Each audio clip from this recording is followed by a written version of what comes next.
Good. Okay. Good morning. Good morning and welcome to this Canmore Local Assessment Review Board hearing. I would like to remind everyone that the ARB hearings are open to the public and that this hearing will be recorded and streamed live. The video recording will be our record of the hearing.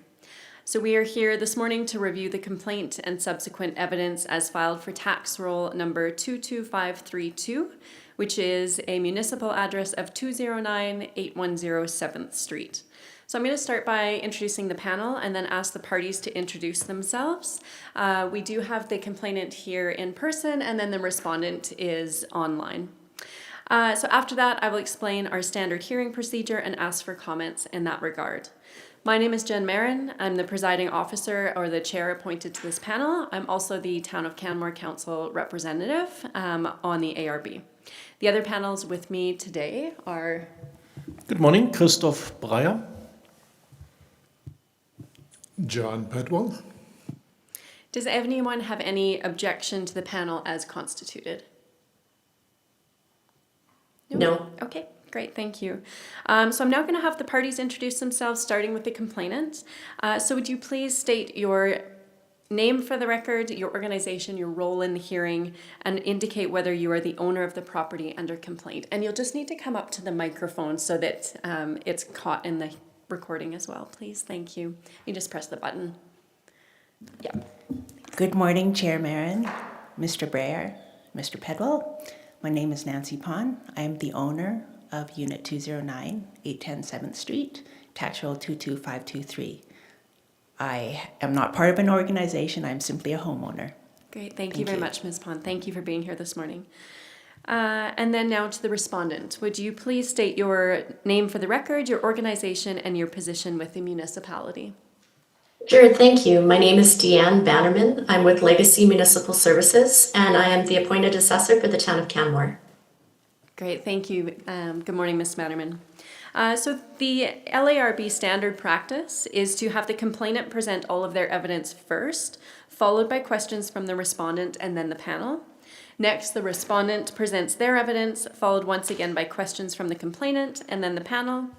The complainant will have an opportunity for rebuttal, and finally, both parties will have an opportunity to present their final argument and summarize their evidence for the panel, with the complainant presenting first.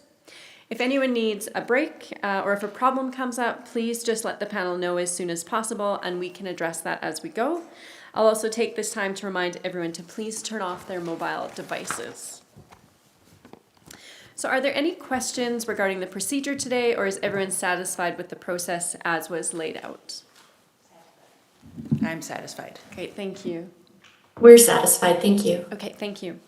So I see both parties have exchanged disclosure evidence before the hearing.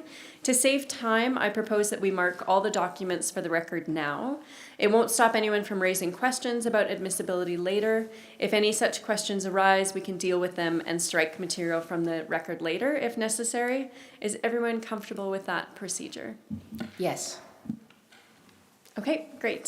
So over to the clerk. Thank you very much. We have received the following evidence for tax roll 22532. The complainant package C1, complaint form, 87 pages. Complainant package C2, complaint disclosure, 17 pages. Complainant package C3, complainant rebuttal, 42 pages. The respondent package R1, respondent disclosure, 54 pages. And the respondent package R2, a preliminary issue in regards to the complainant rebuttal, and that is 11 pages. Great, thank you very much. So I think I know the answer to this question, but are there any preliminary issues for the panel to address? Yes, we do have one. Okay, please go ahead, thank you. Sure, so before turning to the merits of the complaint, the respondent is asking the board to determine a preliminary evidentiary issue regarding several of the documents contained within the complainant's rebuttal package. So the issue before the board is whether the documents identified by the respondent constitute proper rebuttal evidence under the matters relating to assessment complaints regulation, or whether they are new evidence that ought to have been included in the complainant's original disclosure. So we're not requesting that the board exclude the rebuttal in its entirety. We're requesting that only 4 specific documents identified on our page 2 be excluded. So those four specific documents are on pages 12 to 15 of the complainant's rebuttal, so the realtor correspondence, pages 17 to 22, which is the default search filters, pages 23 to 33, which is the current sales listings, and these are headers identified by the complainant in their package, and then pages 34 to 42, which is the new build at Colliery Park. So turning to page 3 of the disclosure that we've provided, the legislation establishes a structured disclosure process intended to ensure procedural fairness to both parties. The complainant is required to disclose the evidence supporting their case before the respondent prepares its disclosure. The legislation permits rebuttal evidence, but only for the limited purpose of responding to the matters first raised by the respondent. Rebuttal is not intended to provide a second opportunity to strengthen or supplement a complainant's original case after reviewing the respondent's disclosure. So now beginning on page 4, the authorities are remarkably consistent in describing what constitutes proper rebuttal, and several common principles emerge from these decisions. First, rebuttal evidence must respond to a new issue first raised by the respondent. Second, it must be information that the complainant could not reasonably have anticipated when preparing their original disclosure. And third, rebuttal cannot be used simply to reinforce or strengthen arguments that were already part of the complainant's original case. That practice has consistently been described as improper case splitting. And the reason for this rule is procedural fairness.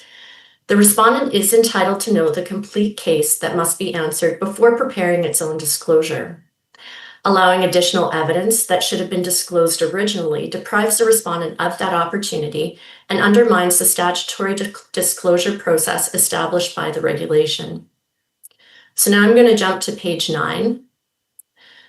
So when we apply those legal principles to the present complaint and the rebuttal that was provided by the complainant, the respondent submits that each of the 4 documents identified, beginning on page 9, fails to satisfy this legal test for rebuttal. So with regards to pages 12 through 15, the realtor correspondence, the April 2026 realtor emails constitute entirely new opinion evidence that was admitted after the respondent's disclosure had been served. These emails do not directly respond to evidence or arguments first introduced in the respondent's disclosure, but instead provide new opinion evidence regarding buyer behavior, bedroom counts, market preferences, and the valuation of the subject property. The correspondence predates both the respondent's disclosure and the complainant's disclosure and was available to the complainant well before their deadline. As such, it forms part of the complainant's original disclosure, or should have formed part of the complainant's original disclosure in order to be properly accepted into evidence. So the second group of pages that we're asking to be omitted is pages 17 to 22, which is the default search filters. These documents introduce new evidence intended to support the complainant's argument regarding how purchasers search for residential properties. They do not directly address any specific evidence contained within the respondent's disclosure, but instead advance the complainant's issues addressed in their original disclosure with previously undisclosed evidence. And then pages 23 to 33, which are current sales listings. Again, this is new evidence that was not provided in the complainant's original disclosure, and it wasn't responding to anything that was in the respondent's disclosure. These materials introduce an entirely new collection of market evidence and listing information in support of the complainant's requested assessment. These listings were available to the complainant independent of the respondent's disclosure and does represent additional evidence intended to strengthen the complainant's original position. And then finally, pages 34 to 42, which is the new build at Colliery Park. These documents introduce entirely new comparative evidence regarding a separate long-term lease development that was not identified or relied upon in the complainant's original disclosure. The evidence is not offered in direct response to any of the specific comparable sale or arguments advanced by the respondent. Instead, it attempts to introduce an additional line of valuation evidence that could and should have been disclosed earlier. As these materials expand the complainant's original case rather than responding to the respondent's disclosure, they fall outside of the proper scope of rebuttal.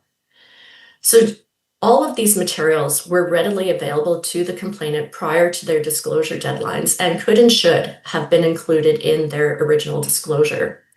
As mentioned, rebuttal is intended to address matters first raised by the respondent, not to supplement deficiencies in a party's original disclosure through the introduction of new evidence. So just to summarize, we're not intending to prevent the complainant from presenting their case. Rather, the legislation through matters relating to assessment complaints regulation is intended to ensure that both parties are held to the same disclosure requirements and that the hearing proceeds in a manner that is fair to both parties. The common principle emerging from the legislation and the authorities is that the rebuttal exists to answer new matters, not to supplement evidence that should have been disclosed in the first evidence. As explained, these 4 documents were either available or could reasonably have been attained before the original disclosure deadline. None of them respond to a new matter first raised by the respondent, and each serves only to strengthen or supplement the complainant's original case. So accordingly, the respondent respectfully requests that the board determine these documents that are not proper rebuttal evidence, that the board exclude them from the evidence and proceed to determine the complaint based on the evidence that was properly disclosed in accordance with the legislative requirements. Thank you. Okay, thank you, Ms. Bannerman. The panel will take a short break to discuss the preliminary concerns that have been raised. So we will take, let's say, 9 minutes, back at 9:20. Is that okay for the panel? Okay, we will. May I just quickly respond to that? Yeah, okay, yep, you can go ahead. So, since I'm a first-time home owner, this process is new to me. Bear with me because the process that is explained to me is I first submit my materials, she gives back feedback, and then I respond to that. So the information that I have provided in C3 package is simply my interpretation of how I can further explain why I don't believe fair market value has been achieved. So, thank you. Okay, thank you. We will consider that as well. So we will still take a 8-minute break now and be back at 9:20.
Okay, thank you. We've had a chance to consider the preliminary issue that was raised. The panel has decided to not accept the pages that were outlined in the preliminary issue.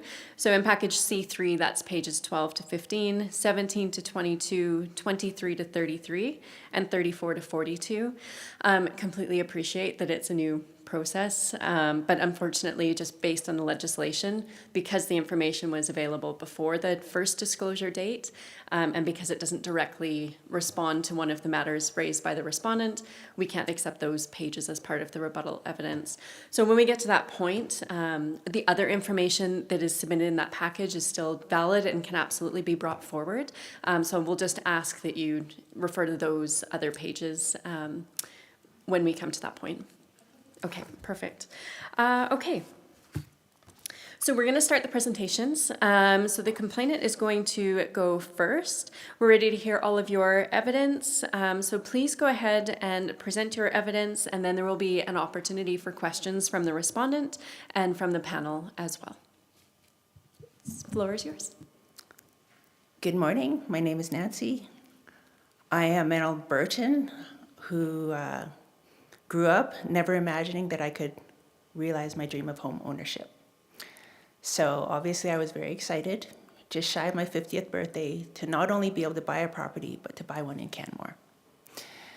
The unit I bought is in South Canmore, just 2 blocks from where we are today.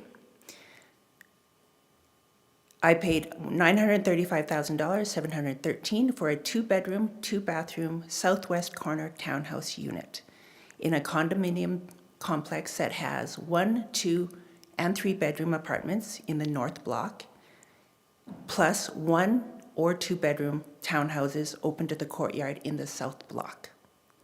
My unit is one of 6 townhouses in the south block. So that's the context. Why am I here today is I believe the $1,511,000 assessment for my property is unrealistically high and does not reflect market value. So, as I am new to home ownership and this appeal process, I can only speak as a layperson. I have a beginner's understanding of real estate, and my attempt is only to respond to the assessor and also to get a fair market assessment for my property today.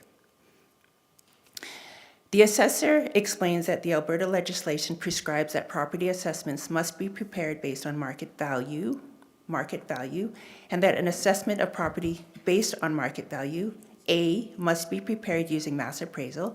Fine, she's done that.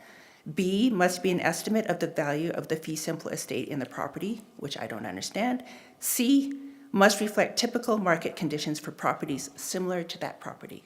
So that's the basis. I don't argue with that. Now, the definition of market value is market value means the amount that a property might be expected to realize if it is sold on the market by a willing seller to a willing buyer. So that's the definition.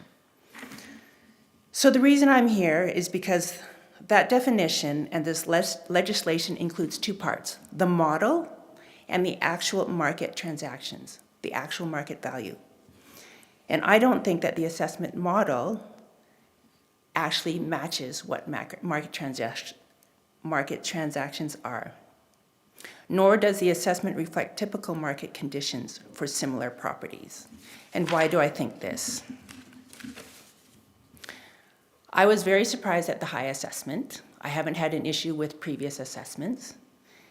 And so I did ask my realtor what she thought it would be.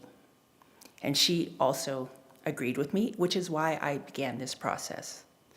I should mention that my realtor has been a real estate agent in Canmore for over 20 years, and she sold pretty much every one of the units in my condominium building. So she understands, and I referred to her for advice.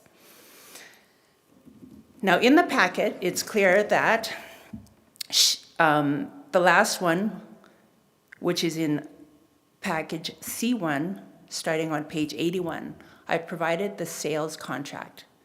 That unit is $1,150,000. That's the sale price in 2024. There was also a much larger sale in 2023 April, so 1 year prior to that, for $1,349,000. My realtor's opinion, even though it won't matter here, was that it would be somewhere around 1.3. So I also, taking that as a reference point, looked at the two comps, 2-bedroom, 2-bathroom units in my condominium, and felt that 1.32 million would be reasonable. Now, the unit that sold for $1,150,000 is Unit 210. It has 2 parking spots. The unit that sold for $1,349,000 is Unit 212. That also has 2 parking spots. My unit only has 1 parking spot associated with it. What the assessor did not factor in was the cost of parking. Now, in my package, I state that the parking spots are each assessed at $15,000. So if we are to compare apples to apples, similar properties to similar properties, we must compare 2-bedroom, 2-bathroom townhouses and remove the parking spots. So you can either remove the price from Unit 210, the parking spot, so the adjusted price should be $1,135,000.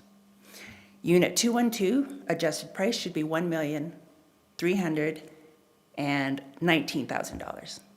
So that's what we should be comparing to.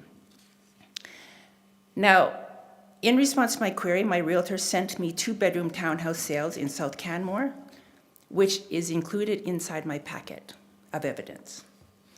And the reason I think the assessment model is not supported by market transactions is because of what I saw in the packet.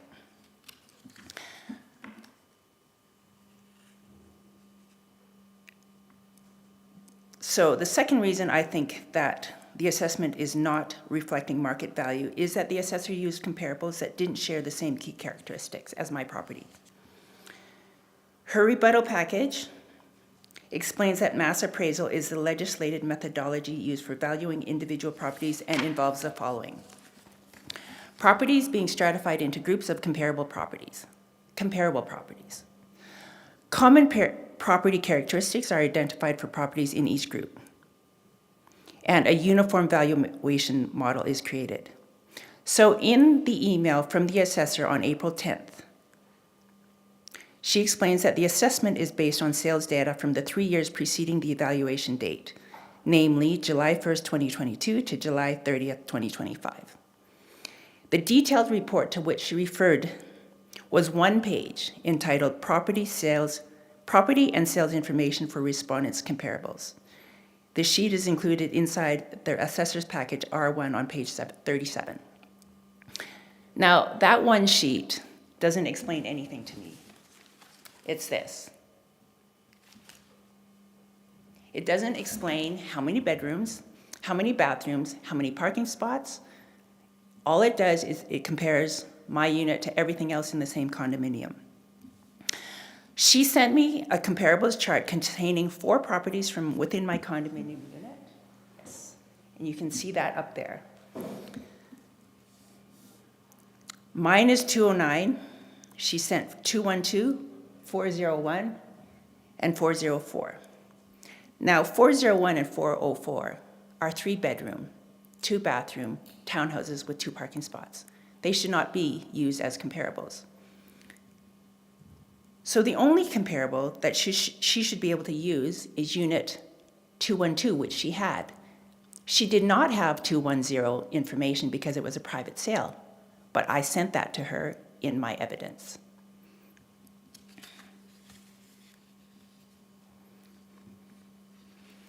So my realtor's response was that the assessor her response was this: crazy, completely different units. 401 is a 3-bedroom, all in one level. 404 I'm was sorry, I need to object. This is referring to the rebuttal documents that have been excluded. I'm giving background to why I believe my market assessment is out of line. Thank you. Yeah, the reference has to be just to the package that you submitted. So this is C1 that we're working with right now. So some of that information from the rebuttal package we are not able to consider as part of the hearing. Okay. So that realtor communication from the rebuttal package has been excluded from the hearing. So completely get where you're coming from, but we just need to refer to the C1 package for this. Okay, well, needless to say, 401 with being a 3-bedroom in one level is not a comparable. My unit is on 3 levels, has 2 sets of stairs. It's not the same. Even though it's in the same building, it's not the same property characteristic. 404 was also a 3-bedroom townhome. Okay? So for me, I don't understand how one condominium unit can be a market when there's only 2 comparables. But that's fine. If that's the methodology, I will respect that. The sales in all of South Canmore using 2. So if we were to consider allowing one building as a market in itself, then again, we can only use the 2 units that I mentioned, 212 and 210. With the adjusted price without parking of $1,319,000 in 2023 and 210, $1,120,000 in 2024. So how is my assessment at $1,511,000 reflective of market value? And that's without looking at the rest of Canmore. So the third reason why I believe that the market value by the assessor is not accurate is because the mass model is a blunt tool. It is meant to get to the ballpark of what the value should be. And the assessor explained to me that the mass appraisal is based on square footage because, quote, floor area is used as a continuous, objectively measurable property characteristic within a valuation model. She continues, properties with greater living area generally have the physical capacity to contain additional bedrooms, bathrooms, storage, and living space. So if you look at my floor plan, which is in the package, mine is on the left. And that is on page 8 of package C2. You will see that even though my unit is bigger than an average 2-bedroom, 2-bathroom townhouse, there is nowhere to put another bathroom, there is nowhere to put another bedroom, and there is nowhere to put another storage short of drastically changing the design into a Frankenstein house that nobody wants to live in. So the general statement that she has made is generally correct, that is generally correct, is incorrect in the case of my unit. Being fully on one level without stairs also adds value. My unit has 2 sets of stairs that take up approximately 90 square feet.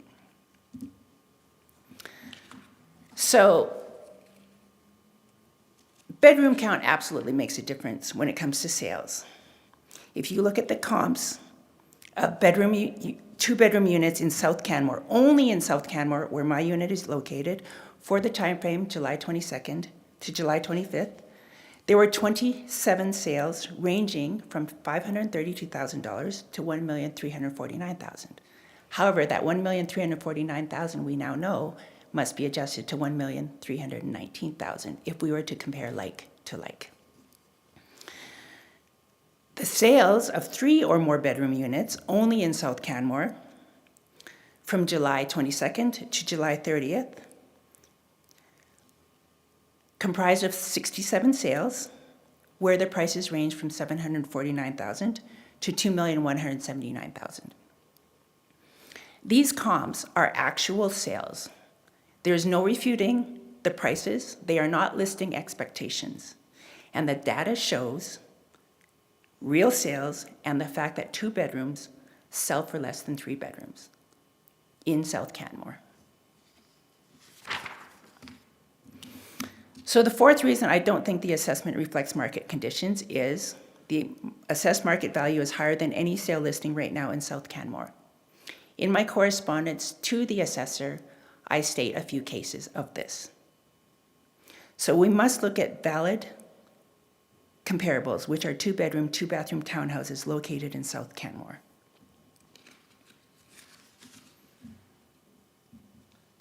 So this first slide is comparing Unit 210, the unit right next to me, which sold for $1,135,000. Very similar. This next slide is Unit 212, the one just 2 units over from me, 1, 2, separated by 2 units. That's also very similar, and that's sold for $1,319,000. If I take the average of the 2-bedroom sales in South Canmore, it works out to $807,196. But I wouldn't think it's reasonable to assess my property based on that average, because I think averages lie. We have to look at individual characteristics and individual conditions. So in package R1, page 17, the assessor has taken the summary of the sales I provided and added the tax roll, the type, the unit size, the year built, the sale date, and the ASR. And states that because the average ASR is 0.99, it reflects market values. I put the chart up so that you can look into it. And because it accurately reflects market values, it can be trusted. But what I see is that they are generally accurate, but sometimes still get it wrong. And it's obvious there because if you look at the individual comparables, you can see that number 8 ASR was 1.26. Number 17 ASR was 1.14. Number 27 ASR was 1.18. Those are not 0.99. And on the flip side, that model can also underestimate market value. Number 14's ASR was 0.87. Number 20's ASR was 0.87. And number 21 ASR was 0.84. These ASRs are problematic for these properties, as I believe my ASR probably is for mine, should I choose to sell. The mass appraisal model uses floor area because properties with greater living area generally have the physical capacity to contain additional bedrooms, bathroom storage, and living space. So bedroom counts absolutely make a difference. Even though I have a larger square footage, I should not be compared to 3-bedroom, 3-bathroom townhouses, or assume that I have 3-bedroom, 3 bathrooms, or 4 bedrooms, 4 bathrooms. So as a buyer looking to purchase right now, I would actually look at the sales listings for the last few years. I would look at listings from now. And comparing previous sales, I would not think in terms of TASP. I would say something sold for $1,135,000, something sold for $1,319,000. Why would I pay $1,526,000 adjusted for parking, $1,511,000 without parking? Why would I pay that for the same unit? It's only a year later. I wouldn't. And as much as I love my unit, I don't think that it has something so amazing that somebody will pay $200,000 more when in the same market they can get a 3-bedroom, 3-bathroom townhouse, 4-bedroom, 4-bedroom townhouse for even less than 1.5. That is newer because in my package you will see that there is actually a sale 2 units down that's sold for, it's unit 826 7th Street. It sold for $1,200,000 in August 23. It has 3 bedrooms, 3 bathrooms on 2 levels with 1,593 square feet, which is more or less my square feet. It's in a newer building with 50% lower condo fees than mine and includes private parking in a garage bay. So not only does the assessed market value not reflect market reality of the past, it doesn't reflect today's market reality. And if the objective is to get, according to the legislation, a fair market value assessment, I don't think that the assessment achieves that.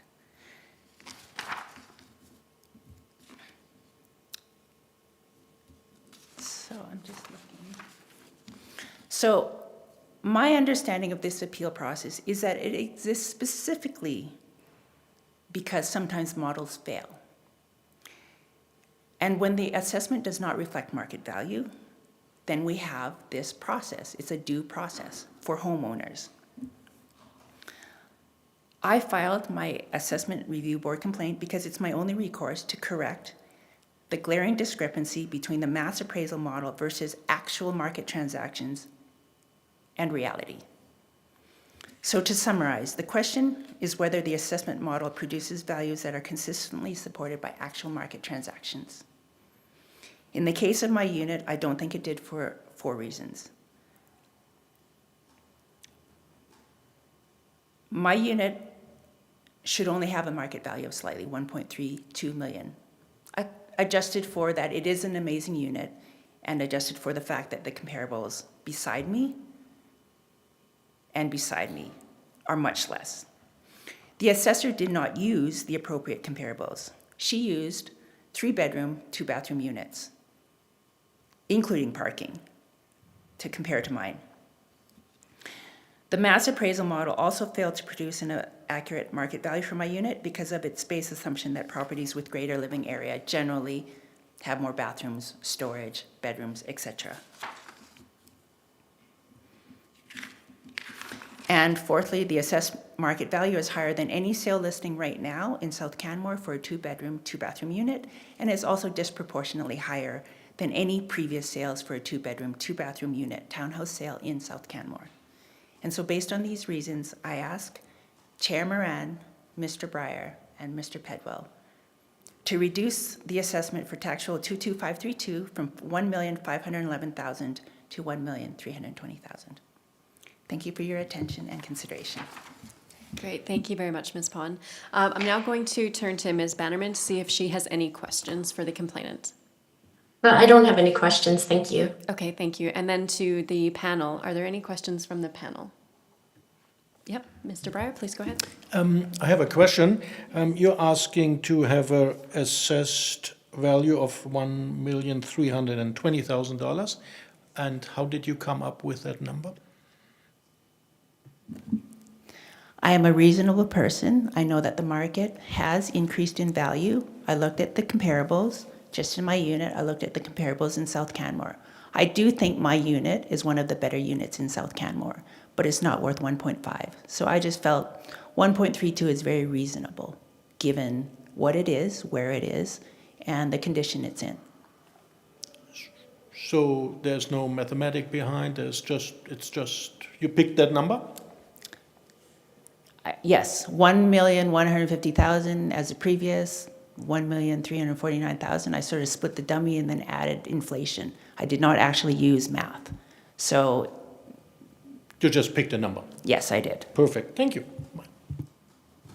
Mr. Pedwell, do you have any questions? No, that's fine. Okay, great. Thank you very much, Ms. Pon. We are now going to turn to the respondent to provide her evidence. So Ms. Bannerman, whenever you are ready, please go ahead. Sure, thank you.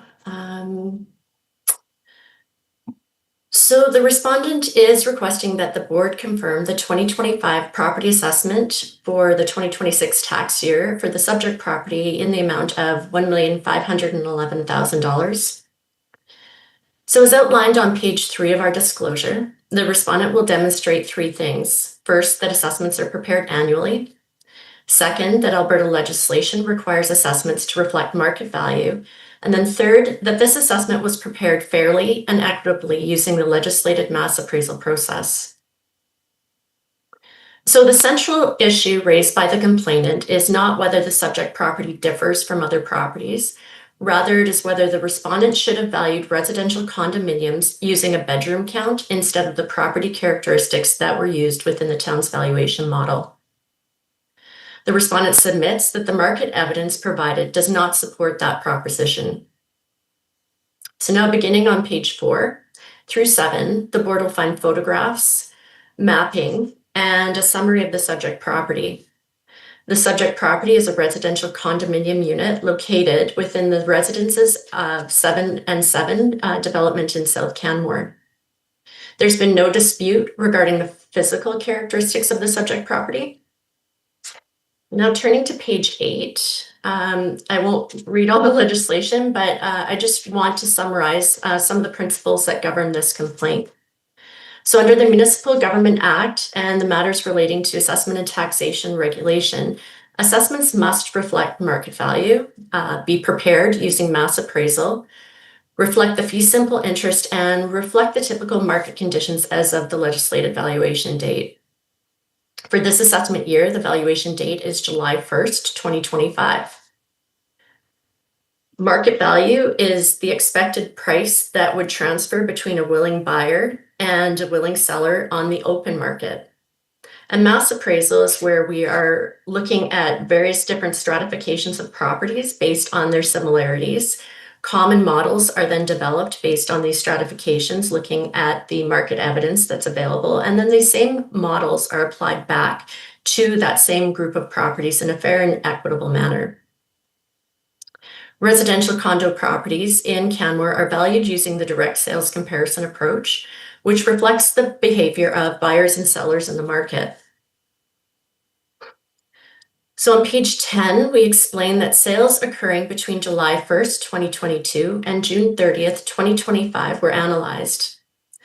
Importantly, these sales are not used in their original form. They are adjusted to the common valuation date of July 1st, 2025, so that all the sales reflect the same market conditions. And this point becomes particularly important because many of the complainant's comparisons were not adjusted over that 3-year time period for any changing market conditions. So if we could turn to page 11. This page simply demonstrates how the assessment was produced using the town's valuation model. And the assessment before the board is, as mentioned, $1,511,000. So on page 12, this brings us to the primary issue before the board. The complainant argues that bedroom count should be used as the primary basis for comparison. The respondent submits that that's not how market value is determined. As explained in property appraisal and assessment administration, appraisers select comparable properties based on their overall property attributes, not on a single characteristics.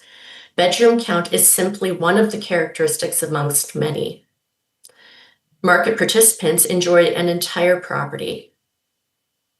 A 2-bedroom condo may reasonably sell for substantially more than an older 3-bedroom property if it provides greater utility and is located within a superior development. And that's exactly what we observe in this market. The respondent's valuation recognizes all of these contributing characteristics. Living area is one measurable characteristic in the model. The complainant suggests that bedroom count should replace the living area. However, there's no evidence that the existing valuation model produces inaccurate market results.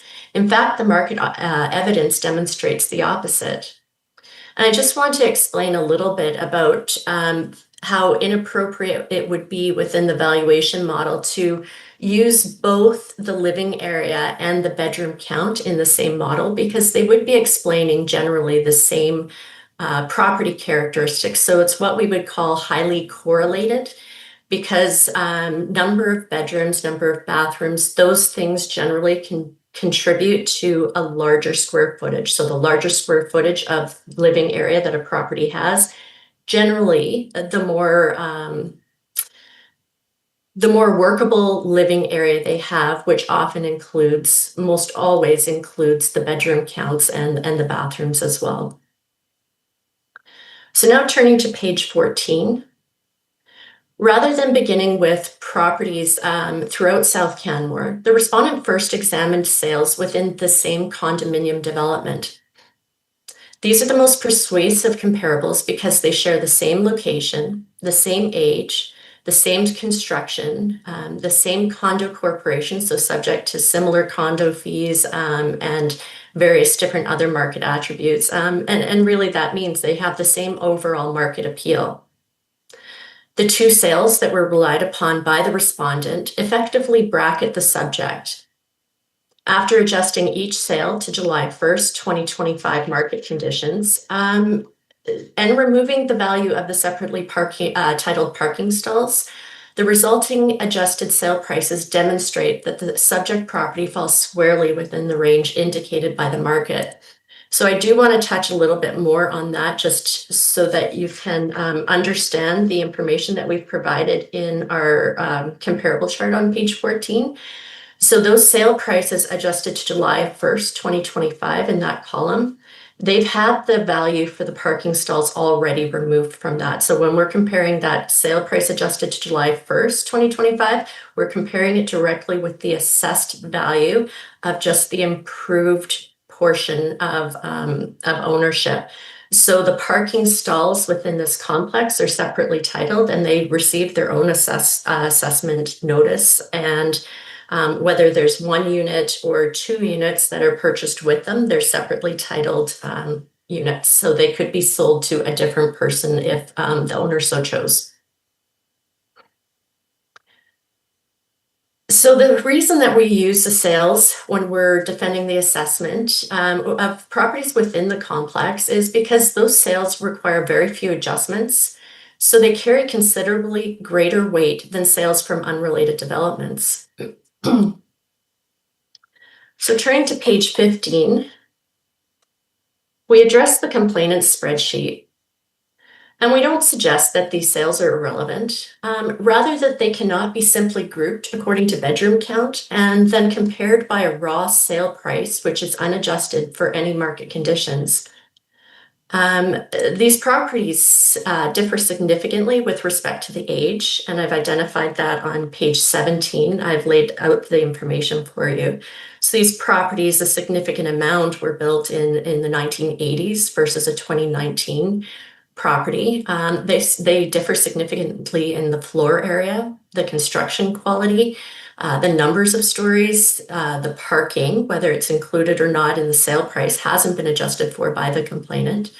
The condominium development itself and how that's run and operated in condo fees, and the overall market desirability.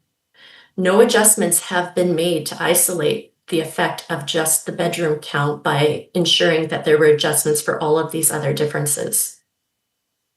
So as a result, it's impossible to determine whether any observed price difference is attributed to the bedrooms or the numerous other physical differences between the properties.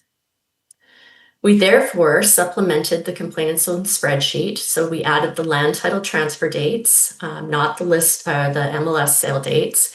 We included the adjusted sale prices, the current assessments, and the assessment to sales ratio, which is showing, which is really the calculation to show how close each of the adjusted sale prices are to each assessment.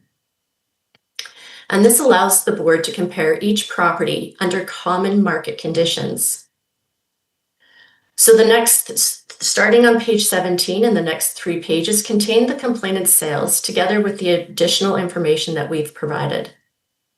And I'm not going to go into each sale individually. Instead, I draw the board's attention to 2 things. First, the sales occurring after July 1st, 2025, we've highlighted those fonts in blue because they're post facto or post valuation sale transactions. And we've included information about why these would be inappropriate to include or to use other than looking at market trends, but not to set value. And we've included that early in our disclosure material. And then the second point that I'd like the board to realize as well is that the additional columns demonstrate that once these sales are properly adjusted, they support rather than undermine the assessment model. And so, as the board can see on these charts, the only thing I want to bring forward other than those 2 points is the complex styles are very different. You have fourplexes and you have townhomes. And, you know, as mentioned, the age and the square footage are very significant factors in those property assessments. So now turning to page 20. This is perhaps the strongest evidence before the board. This analysis is based entirely on the complainant's own selected sales. So this analysis has not been, well, it has been done, but we haven't included the analysis that has been done on all of the properties within the stratifications. So just on the information provided by the complainant, our information is showing that if bedroom count truly resulted in a systematic overassessment, we would expect that the assessment to sales ratios for 2-bedroom units to be materially higher than for those for 3 and 4-bedroom units. As you can see at the bottom, I grouped them by number of bedrooms, which I included to the spreadsheet. And you can see the median ASR, so not the average ASR, but the median ASR for each of the three different number of bedrooms all fall well within legislated ranges. So the complainant did mention that there are some assessment to sales ratios that are higher, and there's some assessment sales ratios that are lower. The respondent would suggest that this does not mean or indicate a failure in the model. It is actually more of a result of the mass appraisal process, where we're using all of these sales of similar properties, and they're being used to develop common models that are then applied back to that model. So one property is not going to equal their sale price. You've got all of these properties that have to be used in the development. So you're going to have a range in values. In addition to that, there are going to be properties that are outliers just naturally in the market as well. So properties similar to the 210, the unit 210 within the complex, and I'll get into that a little bit later. That property was not marketed on the open market. So that property, it's not that unexpected that without proper marketing, without a realtor, those types of things, that the ratio would be a little bit different. It hasn't had the exposure to the open market that the other sales have had. So the median assessment to sales ratios, as mentioned, for each of those groups fall well within the legislated range. So it's a median ASR of 99% for the 2-bedroom properties, 99% for the 3-bedroom properties, and 96% for the 4-bedroom properties. They're very, very close to 100% of the market value for each of these stratums. But the 4-bedroom units, they are the smallest sample size that we have here as well, although still acceptable levels. So these ratios demonstrate remarkable consistency between the number of bedrooms. There's simply no indication that 2-bedroom properties are being disadvantaged because of bedroom count not being used as a separate valuation variable.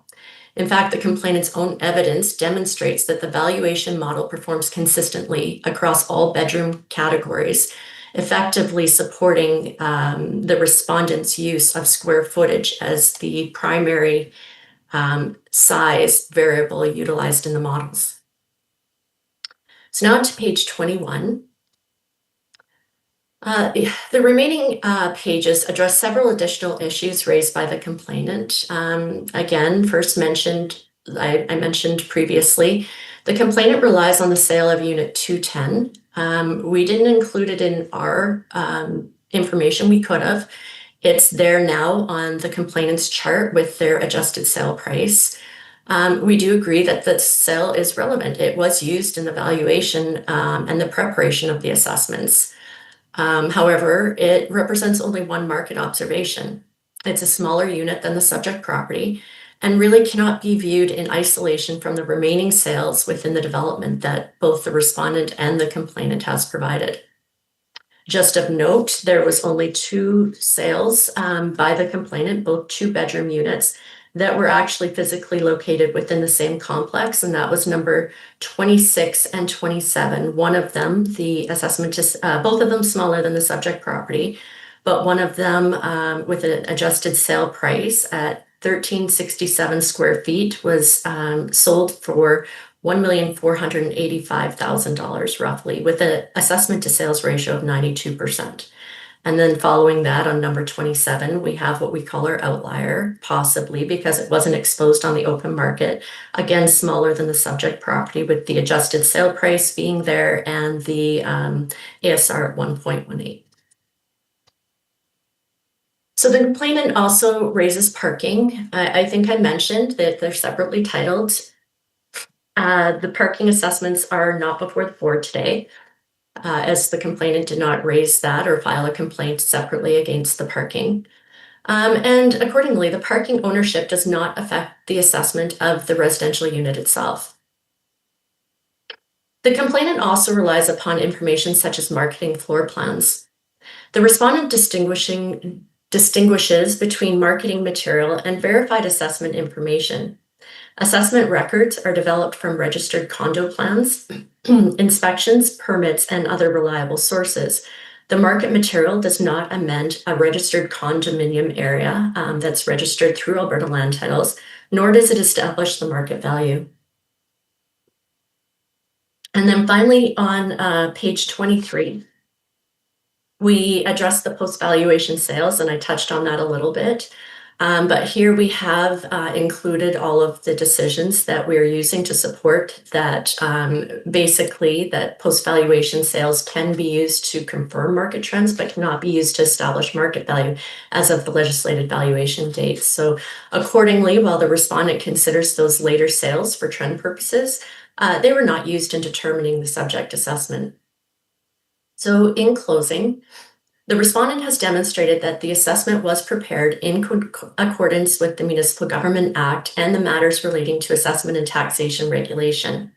The complainant's requested assessment is based primarily upon groupings of properties by bedroom count and comparing unadjusted sale prices from differing dates. Once those same sales are adjusted to a common valuation date and analyzed using accepted appraisal principles, they demonstrate that the assessment model performs consistently across all bedroom groupings. Most importantly, the strongest market evidence comes from the verified sales within the subject's own condominium development, and these sales support the subject assessment. For those reasons, the respondent respectfully requests the board to confirm the 2025 assessment for $1,511,000. Thank you. Thank you, Ms. Bannerman. I will now ask Ms. Pon if you have any questions for Ms. Bannerman.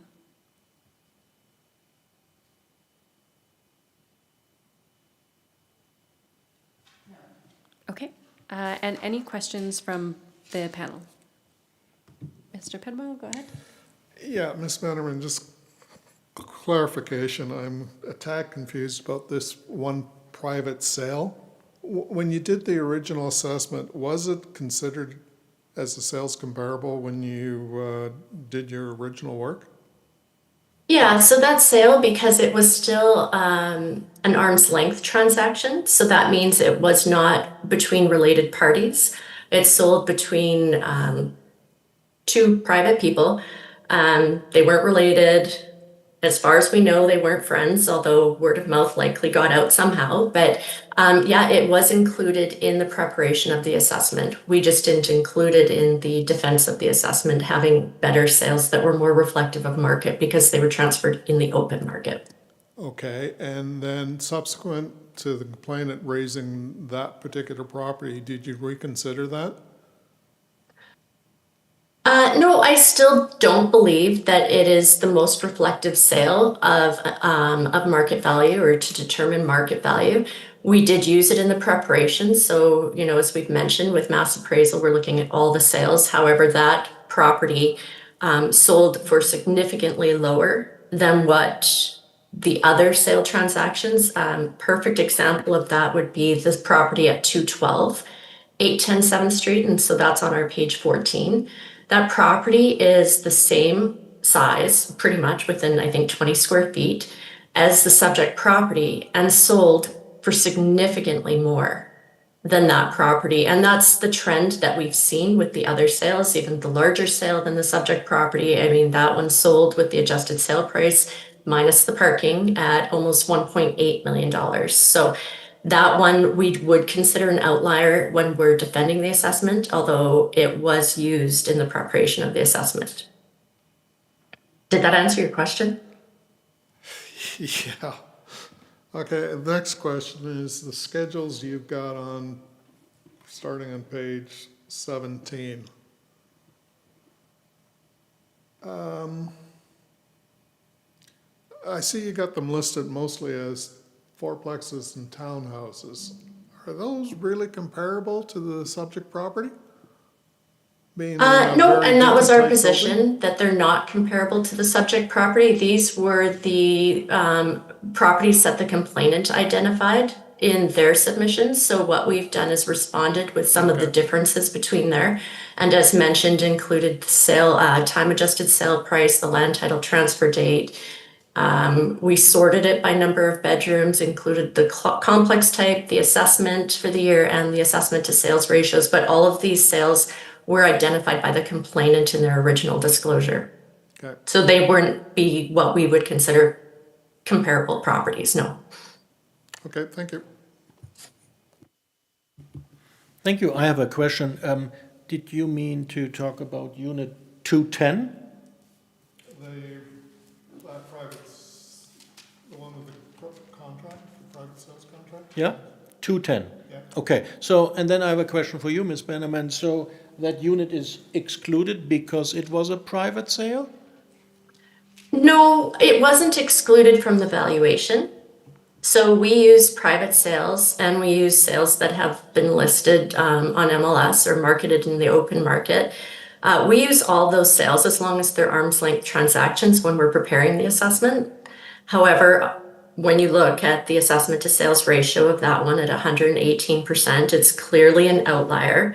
And an easily explained outlier because it didn't have the market exposure that the other sales within the complex or within South Canmore neighborhood actually did have. Okay. And there would be some of those, I imagine, on the list from the complainant that also actually the ones from the complainant were all listed on MLS, but we would have others within our data set used in preparing the assessments that were not listed on MLS, so would be considered private transfers. Thank you. But it was sold in the legislated time period? That's correct, yeah. And And we have that number 27 on our page 17. We've listed that sale there, which transferred on October 22nd, 2024. And the adjusted sale price would be 1,300,000. Oh, no. What would be the adjusted sale price for that unit? Yeah, so we have the adjusted sale price at $1,171,300. And tax assessed value 1,384,000. That's correct. Okay. No more question. Thank you. Thank you. Okay, great, thank you. We are now going to turn back to Ms. Pond for any rebuttal evidence that you would like to provide. Keeping in mind that some of it we can't hear. Yeah, did you have those pages or do you need them again? Just from the preliminary issue. So there was a series of pages from the rebuttal evidence that we're unable to hear. Yes. So this is going to be a bit clunky. So in my evidence package, let me just get my notes.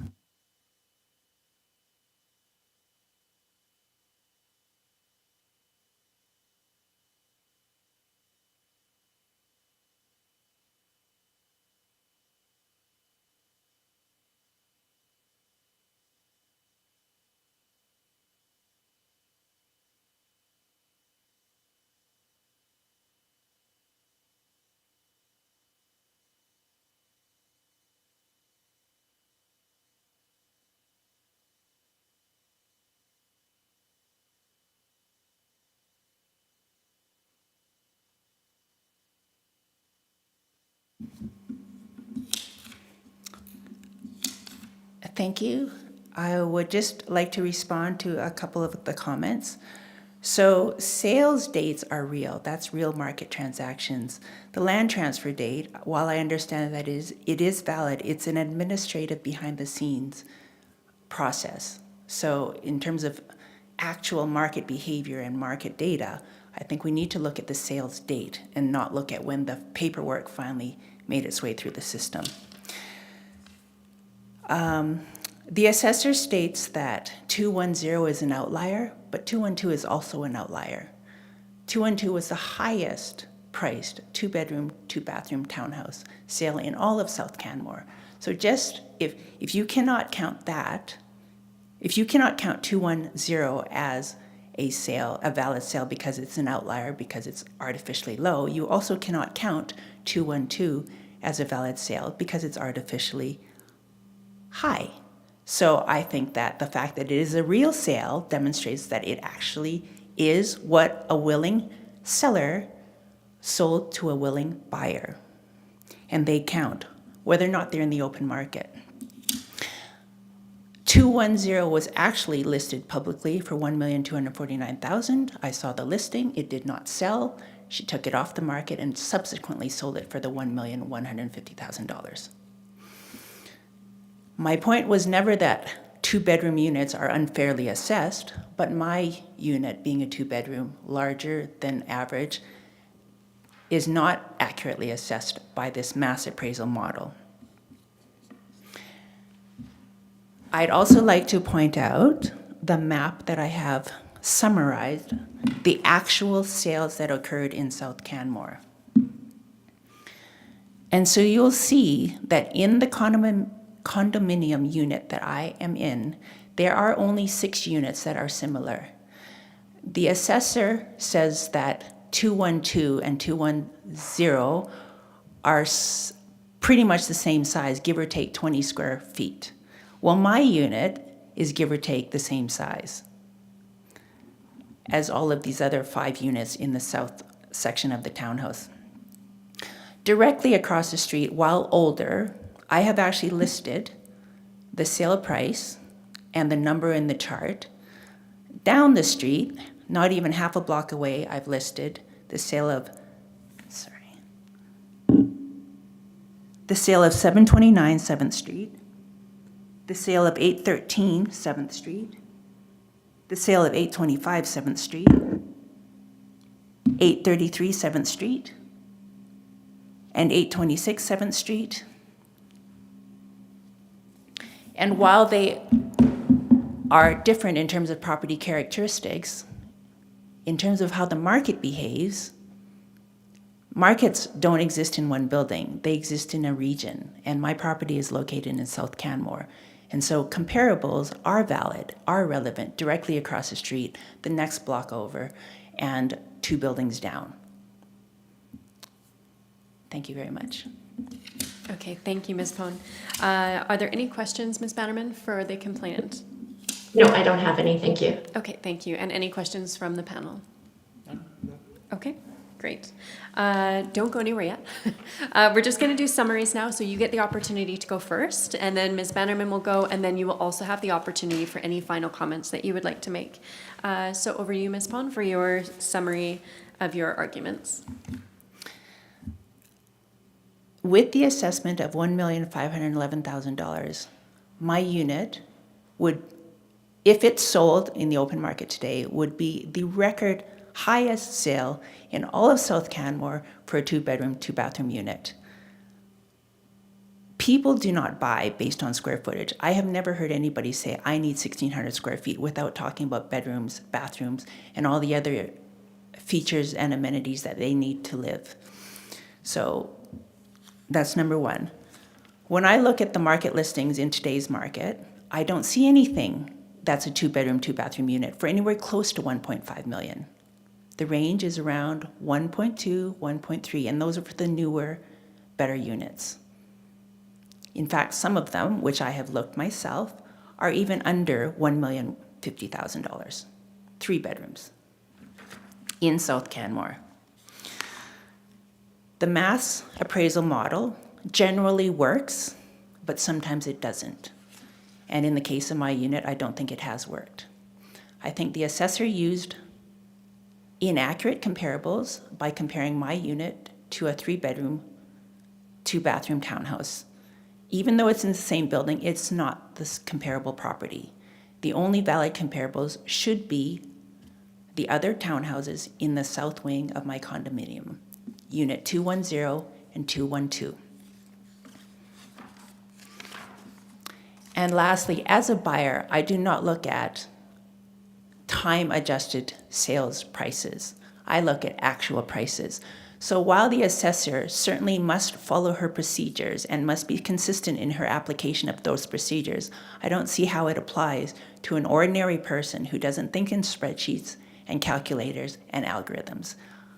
I look at $1 million and I see this is things sold for $1 million.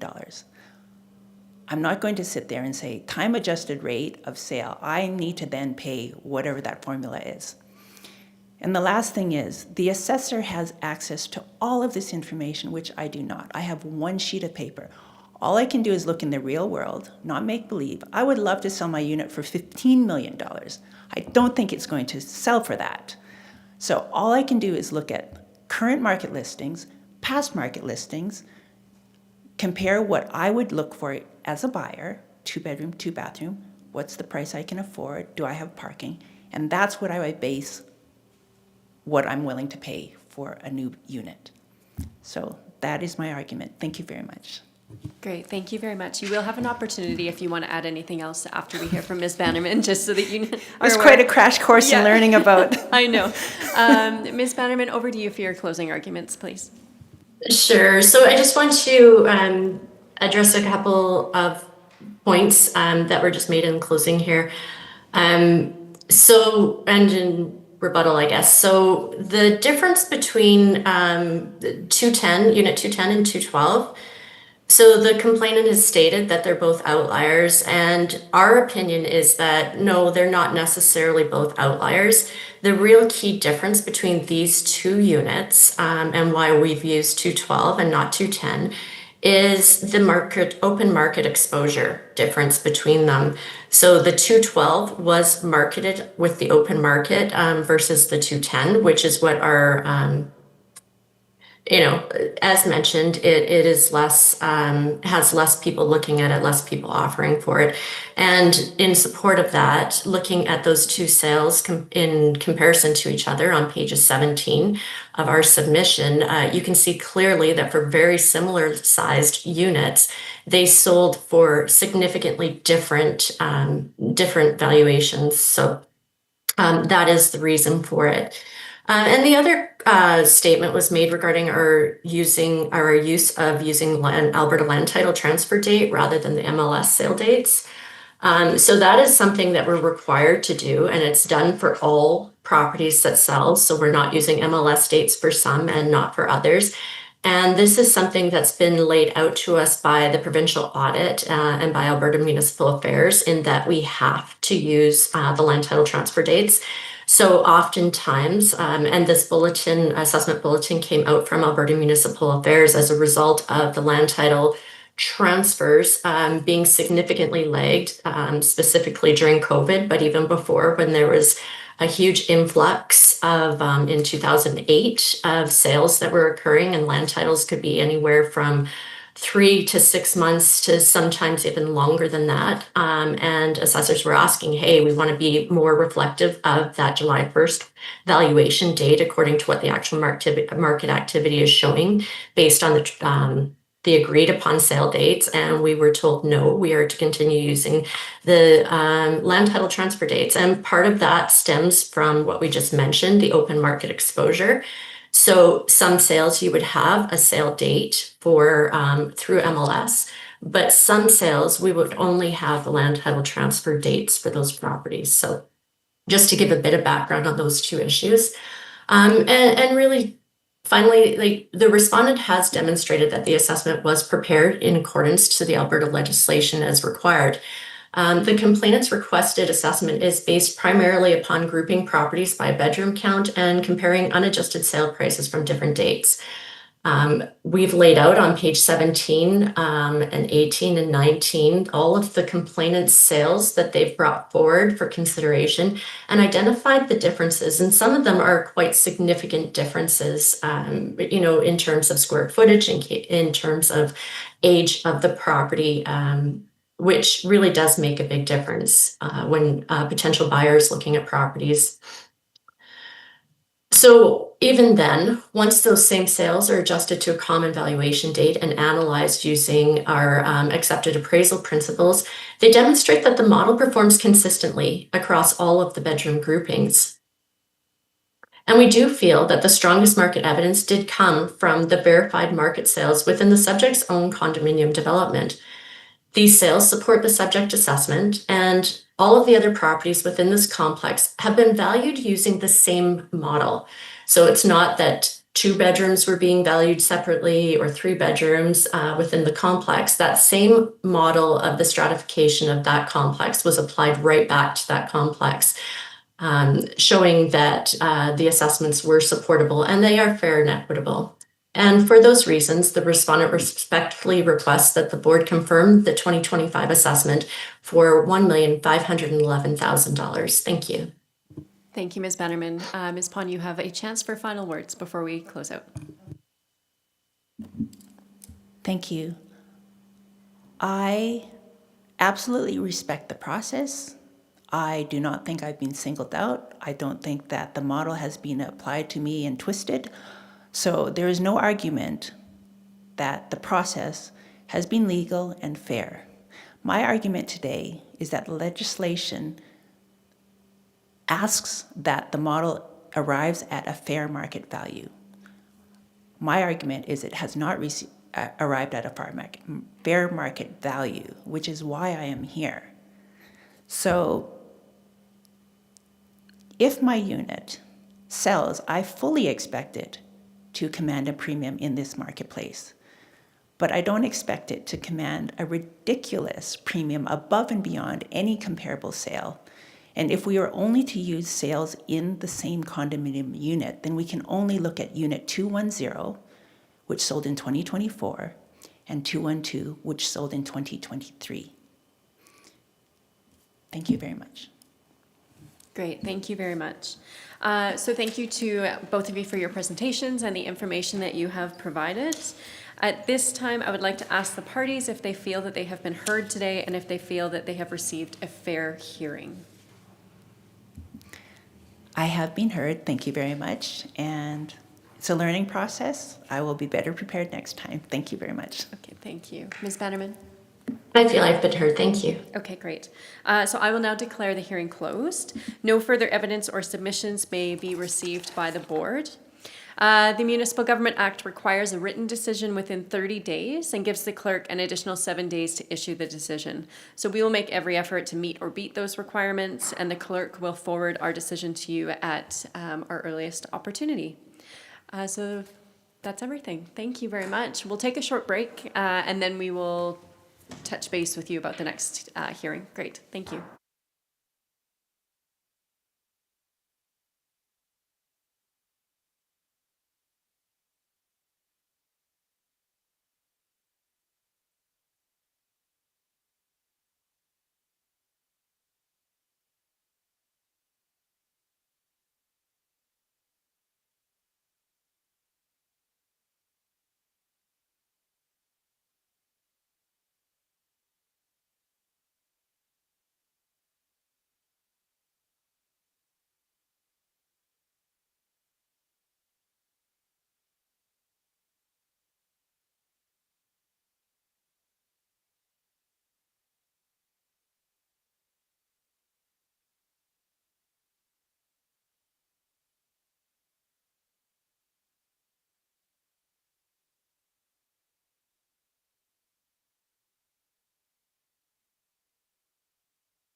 Okay, we're going to get started with our second hearing this morning. Can you both hear me online okay? Yes. Yeah, okay, Yes, great. I can hear you. Perfect. Okay, so good morning and welcome to this Canmore Local Assessment Review Board hearing. I would like to remind everyone that the ARB hearings are open to the public and that this hearing will be recorded and streamed live. So the video recording will be our record of the hearing. And both the respondent and the complainant are online this morning for this hearing. So we're here to review the complaint and subsequent evidence as filed for tax roll number 10357 with a municipal address of 718B 3rd Street in Canmore. So I'll start by introducing the panel and then ask the parties to introduce themselves as well. After that, I will explain our standard hearing procedure and ask for comments in that regard. So my name is Jen Marin and I am the presiding officer for today's hearings. I am also a member of Canmore Town Council. The other panel members with me will introduce themselves as well. My name is Christoph Breyer. I'm John Pedwell. Does anyone have any objection to the panel as constituted? No, none for me. No objection. Okay, great. So I'm now going to have the parties introduce themselves, starting with the complainant. So please state your name for the record, your organization, if any, and your role in the hearing. And please indicate whether you are the owner of the property under complaint. Please go ahead. Yeah, my name is Kaylee Folan. I'm the owner and complainant of 718B 3rd Street, tax roll number 10357. And I'm not representing any organization, just myself. Great, thank you so much, Ms. Folan. And so now to the respondent, please state your name for the record, your organization, and your position with the municipality. Sure, my name is Deanne Bannerman. I'm with Legacy Municipal Services, and I'm the appointed assessor for the town of Canmore. Thank you. Great, thanks, Ms. Bannerman. So the LARB standard practice is to have the complainant present all of their evidence first, followed by questions from the respondent and then the panel. Next, the respondent presents their evidence, followed again by questions from the complainant and then the panel. The complainant will have an opportunity for rebuttal. And finally, both parties will have an opportunity to present their final argument and summarize their evidence for the panel, with the complainant presenting first. If anyone needs a break or if a problem comes up, please let the panel know as soon as possible and we can address that as we go. I will also take this time to remind everyone to please turn off your mobile devices. So are there any questions regarding the procedure today, or is everyone satisfied with the process as it's been laid out?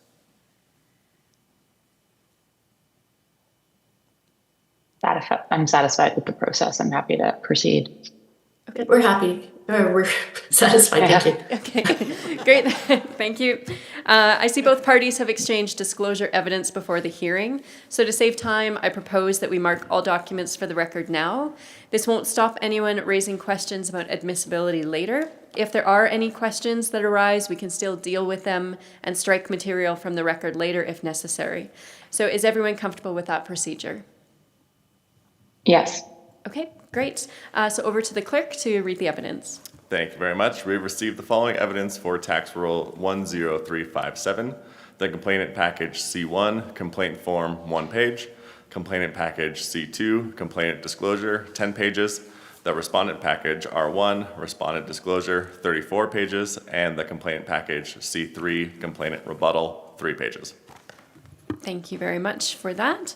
Are there any other preliminary issues for the panel to address? No. No. Okay, so we will move forward with the presentations. So Ms. Folan, you get to go first and present your evidence, and then there will be an opportunity for questions from the respondent and the panel before we move to the respondent's questions. So over to you to present your evidence. Please go ahead. Okay. Good morning, everyone. Thank you very much for the time and hearing my complaint today, and as well to the assessor. Thank you for completing the report. Before addressing the property details, I just want to note that when I requested additional information over email, I was sent the wrong report for the tax roll, like 103, like the house that I own.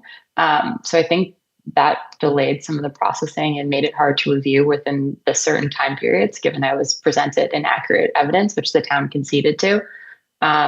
the town conceded it was an administrative error.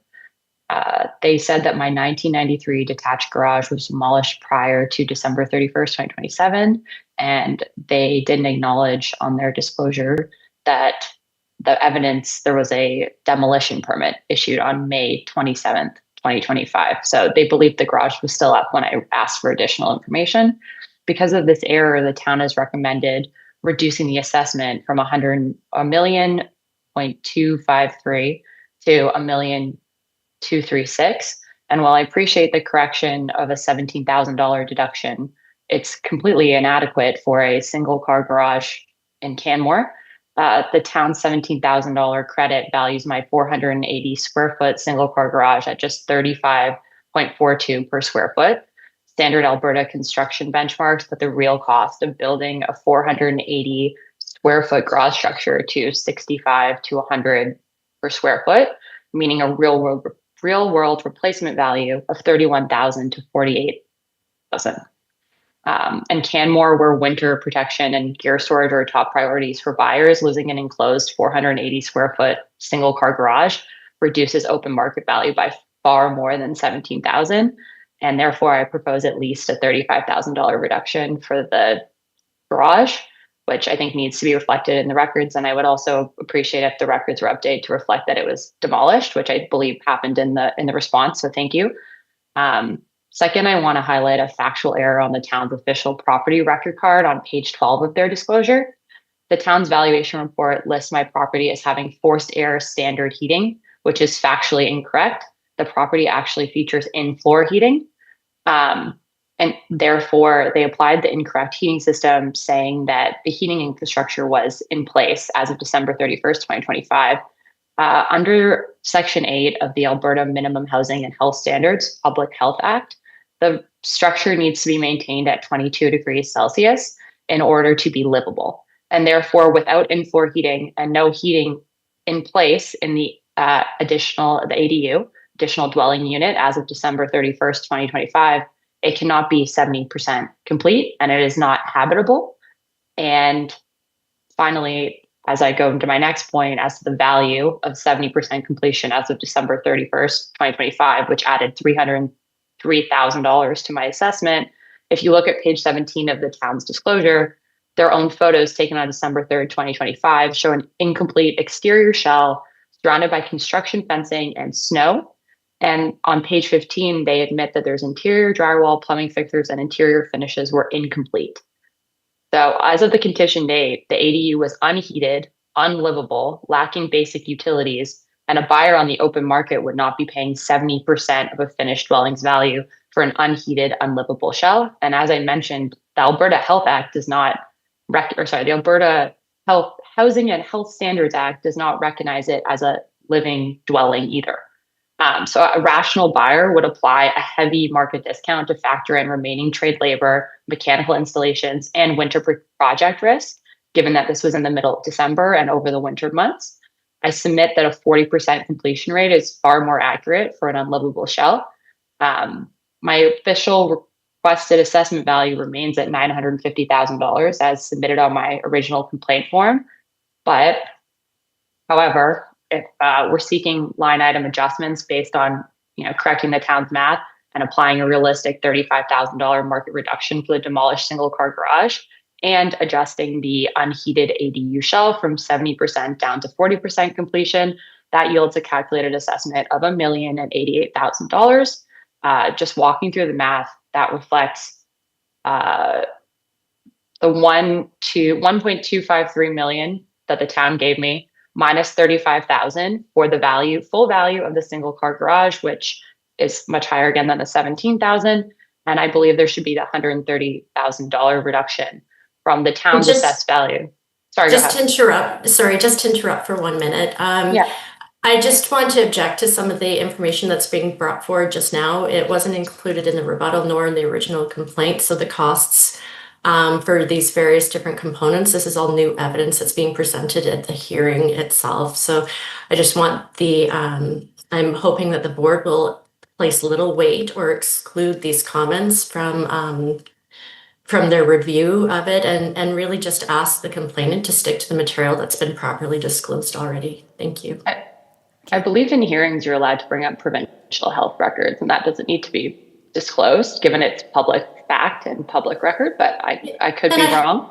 Yeah, and I have no issue. I mean, I can't respond to it because it wasn't disclosed prior to the hearing, so I can't respond to it or even verify it. But if it's public record, then yes, it can be brought up in the hearing. It's the cost components that you're bringing forward, including the 40% of construction, that kind of thing.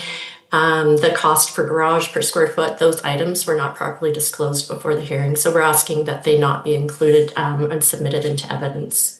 I included 40%, I believe, in my initial complaint, and in my rebuttal, I stated that I dispute the cost of the garage. So I'm happy to, talk about how I disputed the cost of the garage and would like to assign a value to it. But I'm willing to be flexible on the prices, but I did dispute the cost, I believe. So this is my first time in property court, so maybe I'm not pursuing it properly, but I believe I disputed it. So happy to have some discussion. Yeah, and that's fine. The dispute of the costs isn't really what's up, what I'm objecting to. It's the actual construction costs that you've brought forward that you didn't disclose prior. And really, it's not up to me. It's up to the board to decide what weight to put on some of the evidence that's been brought forward that hadn't been disclosed prior. So that'll be up to the board, not me anyway. Thank you. Sorry to interrupt your presentation. No, you're okay. And then just in reference to that, I'm referencing standard Canadian residential construction benchmarks, specifically, again, public record publications, Altus Group Canada Construction Cost Guide, and the Alberta Regional Builder data. So I assume the Alberta Regional Builder data is public record. They show that the cost runs from $65 to $100 per square foot. Again, happy to have a follow-up, happy to talk about the cost and be productive here in this conversation. And if I'm doing something wrong, apologies. Just trying to highlight how I got to that number and the burden behind it. That was really the end of my assessment. I believe it should be much lower. I suggested $1,088,000, but I'm happy to talk and hear the evidence from the other side. And again, I appreciate the time. Thank you very much to both of you. I just want to note that the objections are noted. Thank you, Ms. Bannerman. And the board will definitely consider that in our decision. So is that, Ms. Fullen, that's the end of your initial presentation, is that correct? Yes, thank you. I appreciate the time. Okay, great. So I'd like to go to Ms. Bannerman. Do you have any questions for the complainant? I don't have any questions, thank you. Okay, and then to the panel. Are there any questions from any of the panel members? Okay, Mr. Breyer, please go ahead. Yes, thank you for your presentation, Ms. Fullen. My question is, you're asking an revised assessed value of $950,000. How did you come up with that number? Oh, sorry, my assessed value, is $1,088,000. The 950 was what I believe that the assessment was just on the building. I'm sorry if I didn't make that clear. That would be my own fault. The math behind that is I'm taking the town's suggested value of 1.253 million. I'm adjusting for $35,000 for the cost of the single car garage. And I'm adjusting $130,000 down for the 40% completion rate of the ADU. The town told me $303,000, I believe, was the value ascribed to the ADU, which represents a 70% completion rate. Therefore, I just used math to get the approximate value at 40%, if that's the value at 70, which works out to $1,088,000. So the new revised assessed value you're asking for is $1,088,000? Yeah. Yes, sir. Great, thank you. And then I have another question about the 40%, 70%, 50%. Is there any evidence provided? Basically any evidence why you feel it's 40% and not 38 or 70? Any evidence? Yes, sir. Sorry, just give me 10 seconds to pull up my chart with the 40% evidence. I believe the town said it was 70% because there was interior. There were again, I never saw the full report with how they did it when I requested it. So it was the 70% reflected. They admit that there's interior drywall, plumbing fixtures, and interior finishes were not there. And I think the 40% evidence reflects, according to the Alberta building standards. Sorry, sir, just give me 1 minute. I'm just pulling it up on my PDF here. I believe it's like plumbing, rough-ins are done, and foundation. It's just my computer's not loading. So it sounds like you're referring to the Alberta Building Code or something? Yes, it was the Alberta Building Code. Okay. And do you have any evidence provided on your ADU? Well, I only have that you can see from the photos from the town that it's just the exterior shell. I didn't have any, and the contractor, I believe it was like 40% completed. Like there were no inspections done. I could find in the public record as of that date to prove that it was 70% complete from the town. And there was no final inspection done before I believe the plumbing rough-ins were put in, but the 40% I just took from the Alberta Builders Code, which I'm having a hard time pulling up now, which I apologize, but there were no final completion checks done by the town. There was no inspection permit or anything. Okay, thank you. Just on this ADU, when did you start construction and when did you finish? It's not even finished yet. Okay. And I believe the demolition permit was issued in May Okay. 27, May 27th, 2025. There was a dispute over size, and I had an issue with the neighbor, just trying to figure out the specifications and working to resolving with that. So I don't believe demolition happened until October. So the shell was up as of December, but it's still not finished. I believe we're doing final inspections this month. So it should be done in the next few weeks, 6 weeks, Yeah, kind of thing? the interior Okay, good enough. finishes are all in. It's painted, but not finished yet. Great, thank you. Okay, great. Thank you very much for answering those questions. We will now turn to the respondent. Ms. Bannerman, please go ahead with your evidence. Sure, thank you. So the respondent is requesting that the board revise the assessment, the 2025 property assessment from $1,253,000 to $1,236,000 to reflect the one inventory correction that was identified after the complaint was filed. Specifically, we determined that the detached garage had been demolished prior to the legislated condition date as of December 31st, 2025, and therefore should not have formed part of the assessment inventory. So that correction has been incorporated into the revised assessment before you today. Specific to the garage, just because there was some costs that were brought forward through the verbal evidence at the hearing today, that the garage should be worth approximately $35,000 versus the $17,000 that the assessment was reduced due to the removal of the garage. I just want to highlight to the board that this garage has been demolished since the assessment. So that $17,000 was probably even overstated for a structure that subsequently was demolished.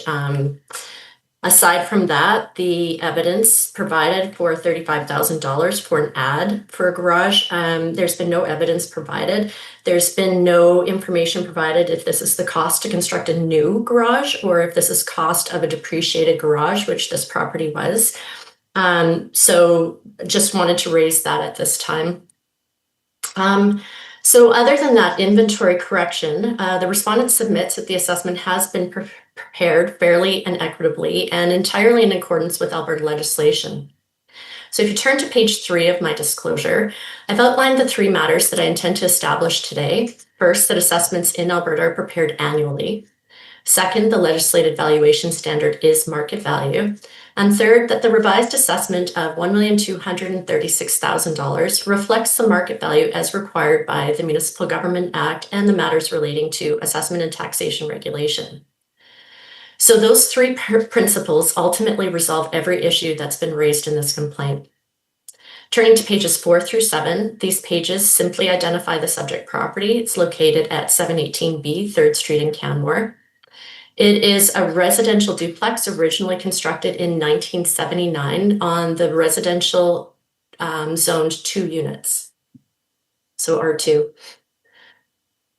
There's no disagreement regarding the property, the main improvements, location, age, land size, and the principal dwelling for the subject. The only issues before the board is the demolished attached garage and the contribution of the new additional dwelling unit that was under construction on the legislated condition date of December 31st, 2025.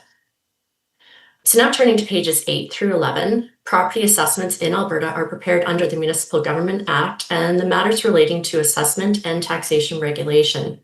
These statutes establish 4 important principles.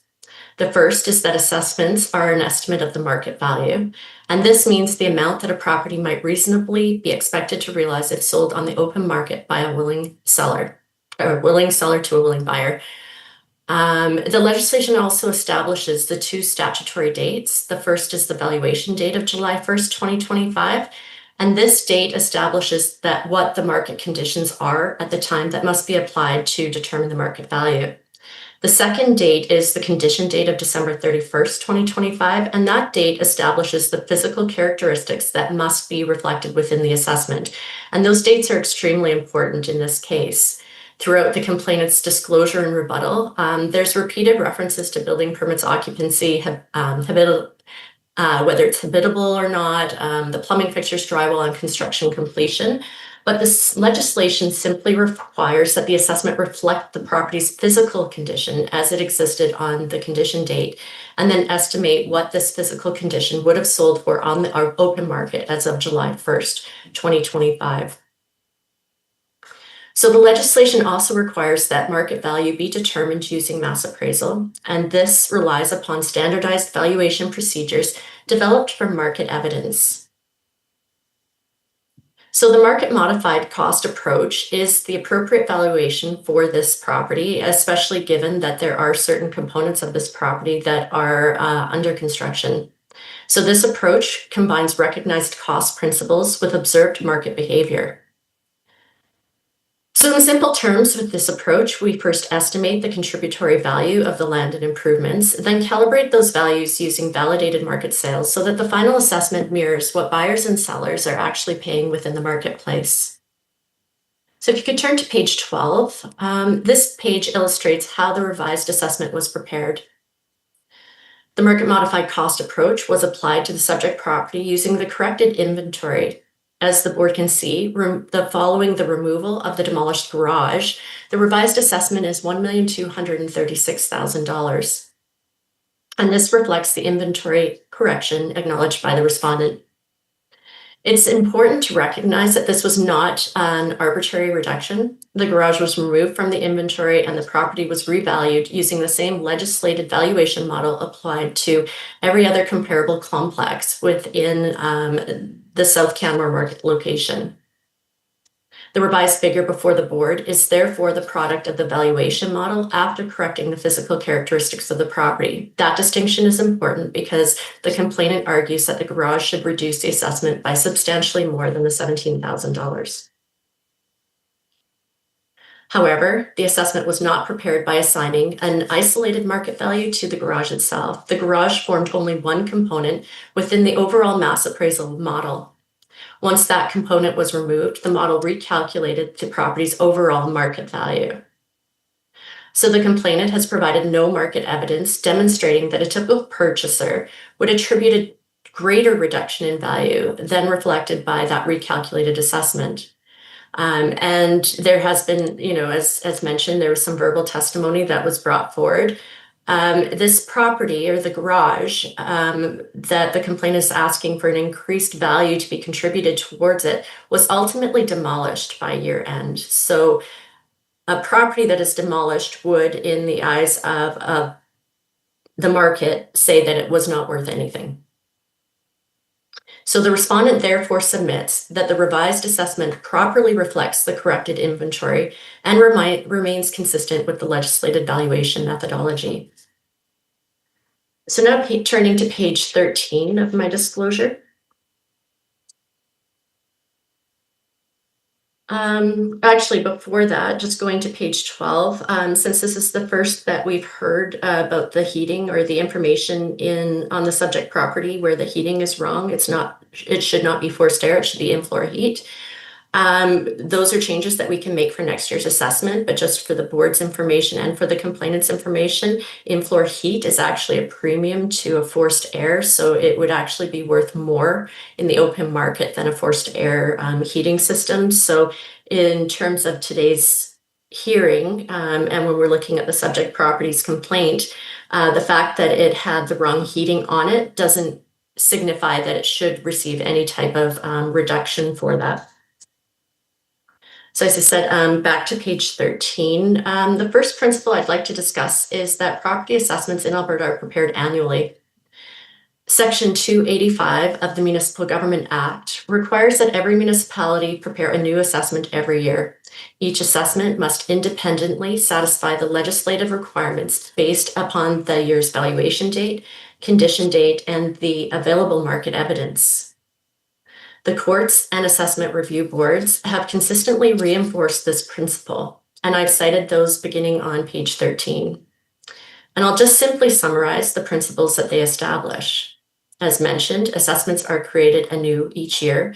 They're not simply modified from a previous year's assessment because property characteristics and market conditions change over time. A previous year's assessment or board decision is not a starting point for the following year's assessment. And finally, that each assessment year must be evaluated independently using that year's legislated valuation and condition dates. So that means that the only assessment before the board today is the 2025 assessment for the 2026 taxation year. The board is not determining whether the previous assessments were correct. It's determining whether this revised assessment complies with Alberta legislation. So now to page 14. The respondent agrees that the original detached garage had been demolished before the legislated condition date of December 31st, 2025. Following the receipt of the complaint, as mentioned, we undertook a further review of the assessment inventory and confirmed that this was inadvertently remaining on our property record. That was then removed and the error identified, corrected, and the revised assessment was recommended to the property owner and to the board.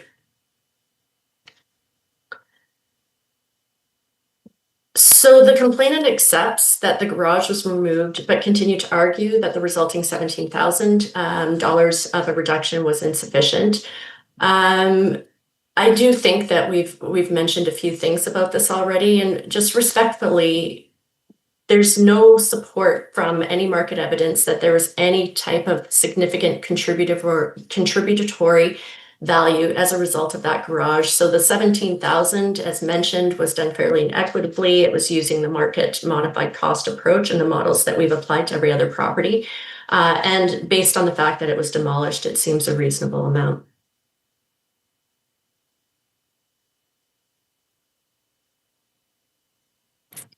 So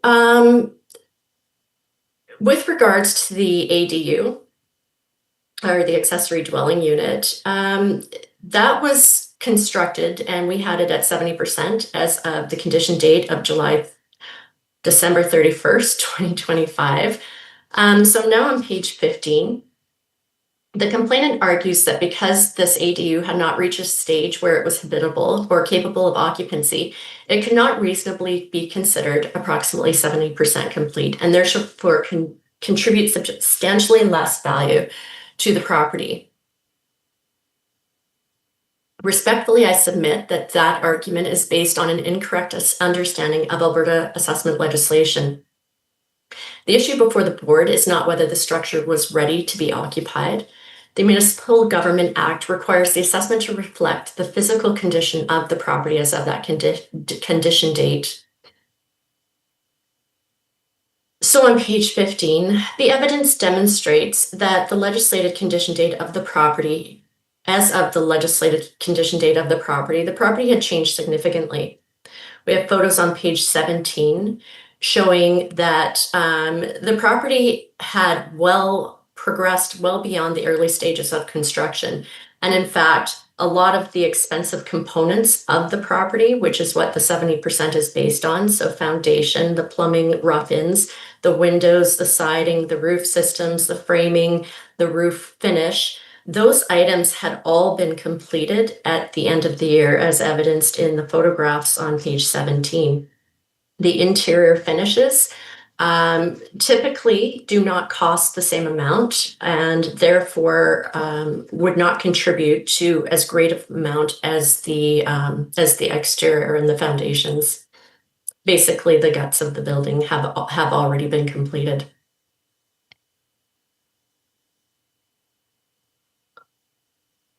So the complainant repeatedly states that the structure was incapable of occupancy, and we don't disagree with that. Interior work obviously did still need to be done. That's why we didn't have it closed for the year end at 100% complete. However, those facts don't determine the market value. So once the structure is completed, that's where we go into the following year's assessment, and we're looking at a supplementary assessment and tax notice for the completion. But that December 31st date does show that, you know, a substantial amount of the costs for this construction of this property had already been put into it and completed. There's no requirement that it receive final occupancy or have somebody living in there or being able to live in there. There's no requirement for that to be recognized in the assessment. So if the board were to accept the complainant's argument that because it couldn't be lived in, that it isn't worth as much, it would effectively be creating new legislative test based on occupancy where no such tests exist currently. The legislation only requires that we recognize the property's physical condition and estimate as to how the market would value that physical condition as of the legislated dates. And this is also consistent with ordinary market behavior. When purchasers buy properties under construction, they do not assign a value only after the building has been completely finished. A purchaser would clearly pay more for a property where the foundation has been poured, the building framed, enclosed roof, and weather tight, rather than for an empty building site. The respondent's estimate reflects precisely that concept. The complainant repeatedly asserts that the building should contribute substantially less value because additional work remained. And we agree, and that's why it isn't assessed at the 100% of value. It's assessed at the 70%. So on that point, the complainant has provided no market evidence indicating that any of the outside components are completed or were not completed. So we take that as verification along with the photographs that the exterior was substantially completed at that point.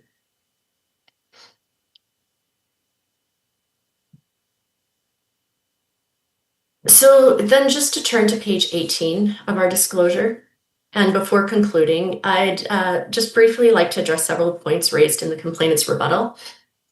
Throughout the rebuttal, the complainant expresses the view that a purchaser would heavily discount the property because of the AD unit being unfinished, which we agree with. And as said, the ADU is not being valued as 100%, so it wouldn't trade on the market as being 100% reflective of its market value, which is why we have the 70%.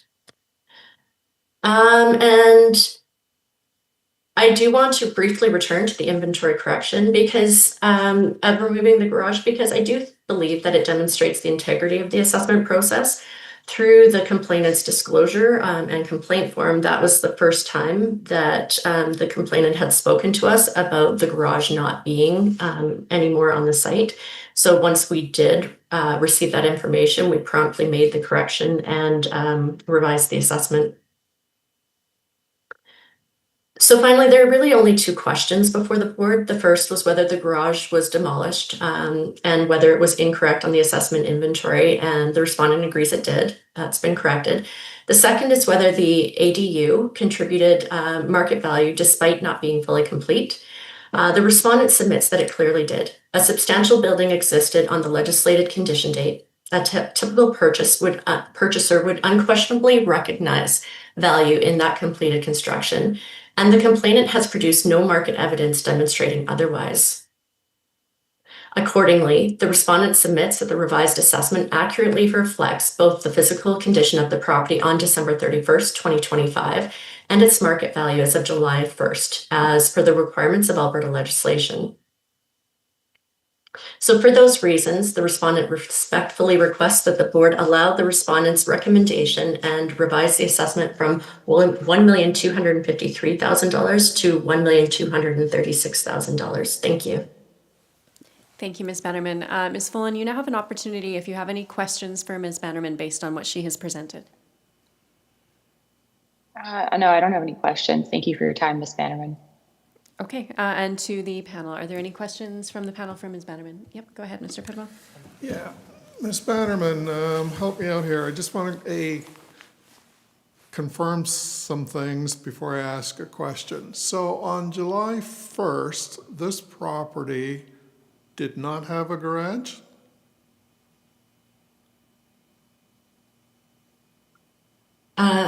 So the condition date that we're talking about is the December 31st, 2025 No, date? I realize that. I'll get to that in a Sure. minute. But on July 1st market date, Yeah. there was Yes. no garage. So I would assume not. So we weren't out there on July 1st to physically inspect that property. The next time we were out there throughout the year was August 11th, 2025. And at that time, the ADU was at about 10 to 15%. Just for your reference, a foundation is typically around 15% of the cost of the building itself. Okay, So we're verifying that in August. So I would assume the garage was gone prior to that date for July 1st. okay, that's great. So on July 1st, the garage was either gone or almost gone, or the ADU was barely started. Yep. Pretty much a fair statement? Am I allowed to respond to that? Sure. Okay, I believe the demolition permit was in October, if I'm okay, looking, so or the sorry, it garage- was May 27th, I believe, 2025, but as of July 1st, I believe the garage was still there. As I mentioned, I had a dispute with my neighbor, and I was going back and forth with the town, if I find the correct date of demolition. So as of July 1st, I do believe the garage was still there. Okay, And I that- believe, yeah, That's what I thought. I just want to make sure I got it straight in my head. So July 1st, sorry. there was no ADU and there was a garage. Okay. So a willing buyer would buy this place on those conditions. And this is where I'm struggling. Now, I guess, Ms. Bannerman, I come back to you in terms of Or wait. legislation. Because the physical condition, depending on the value of the ADU you want to put on it, and it doesn't really matter for my question, the physical condition has substantially changed from market value, correct? The physical condition of the property changed, yes. Correct. And I guess this is where I'm going in circles because one drives the other. I can kind of help you with that. If you'd give me an opportunity to I'll give you an example of this. Oh, sorry, apologies. I was wrong. It was probably demolished because it was May, not June. Okay, sorry. Okay. Apologies for interrupting, Ms. Bannerman, please. Okay, no, great, Ms. Fullen. It helps clarify, but the essential point I'm trying to understand is the same. The physical condition on December 31st is substantially different from the market value on July 1st, and a willing buyer on July 1st would be buying just the house without a garage, without an ADU, which has. On July, yeah, so I Okay, can and that's explain where this I'm for you. struggling.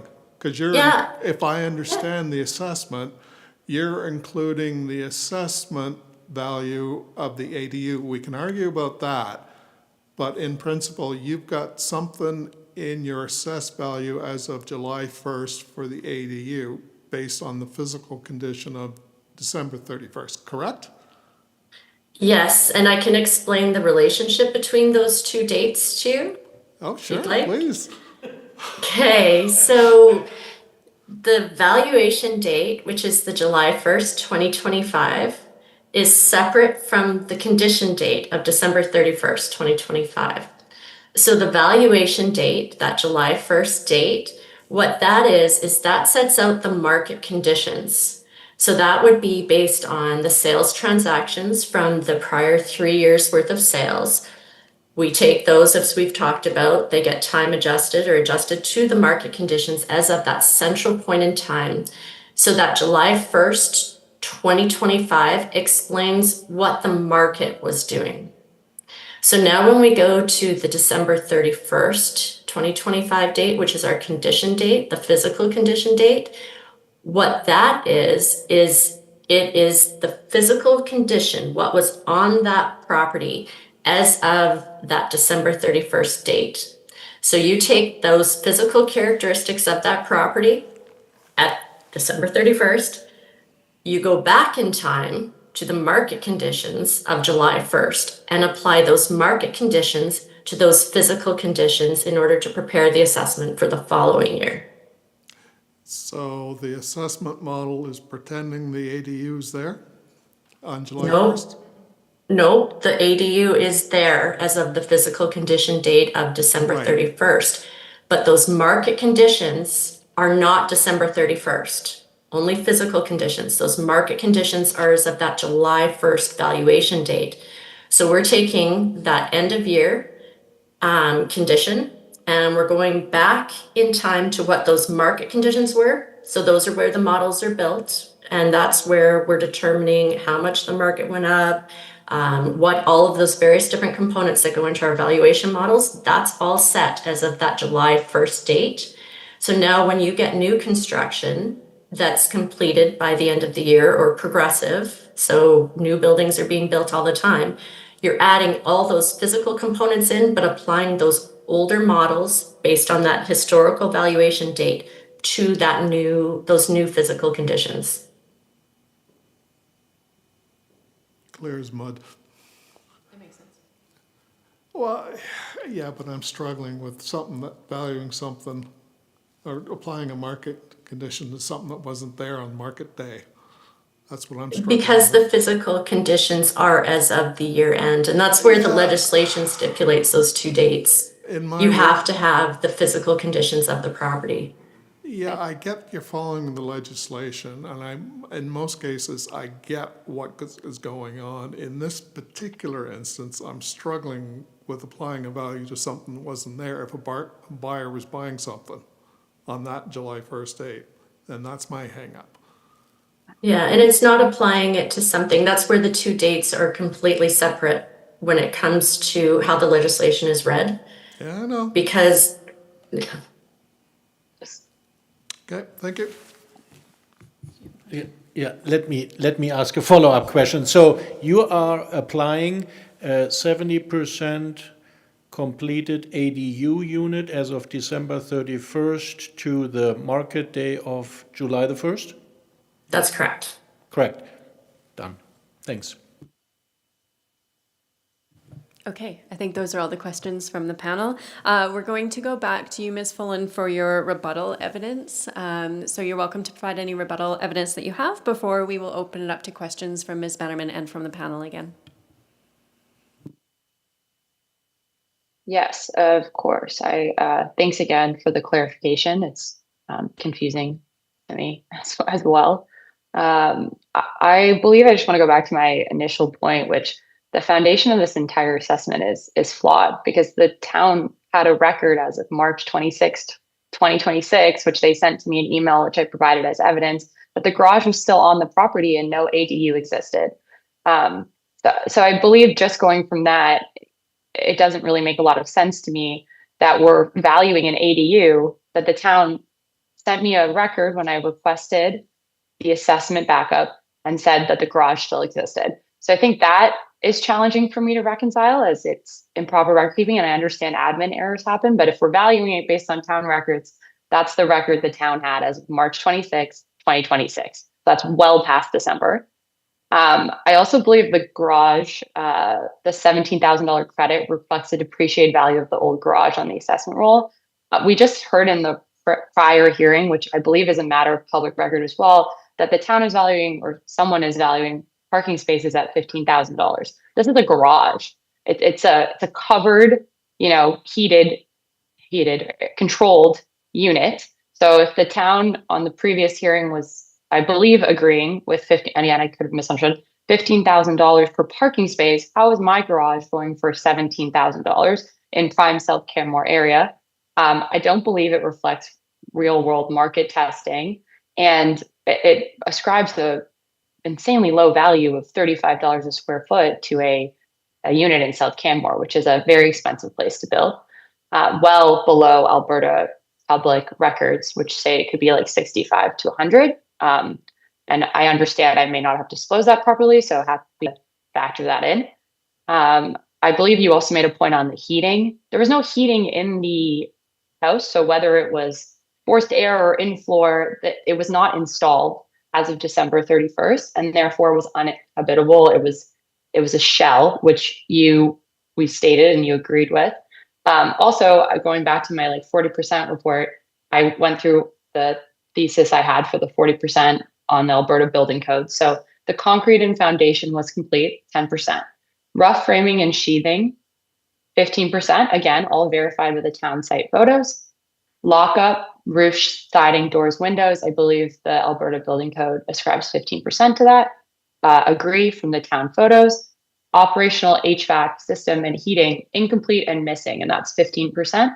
Installation, 10%. Plumbing and electrical fixtures are 15%. And interior finishes, 20%, which are incomplete. So there was no HVAC, there was no installation, there was no plumbing and electrical, there were no interior finishes, which reflects about, I think, 60% according to the Alberta codes that I could find online. And the town agreed, I believe, with the fact that there was no fixtures, interior finishes, and drywall. But I appreciate that the time, and I understand it's a lot of undertaking to do this for every house in Canmore. I also believe that, the market value point, which the board member was referring to earlier, I don't believe any buyer on the open market is going to buy a 70% finished shell. You have to do, which I said earlier, so I won't belabor the point, but if I'm a buyer on an open market, I have to factor in getting a contractor, I have to factor in labor, I have to factor in sourcing, which is notoriously hard in Canmore for all materials.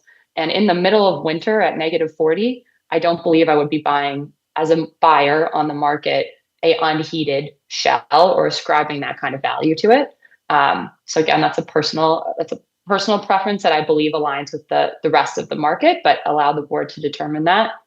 And I think overall, it's very confusing to have to pay, as the board member mentioned, for a unit that was not completed as of the market value valuation date.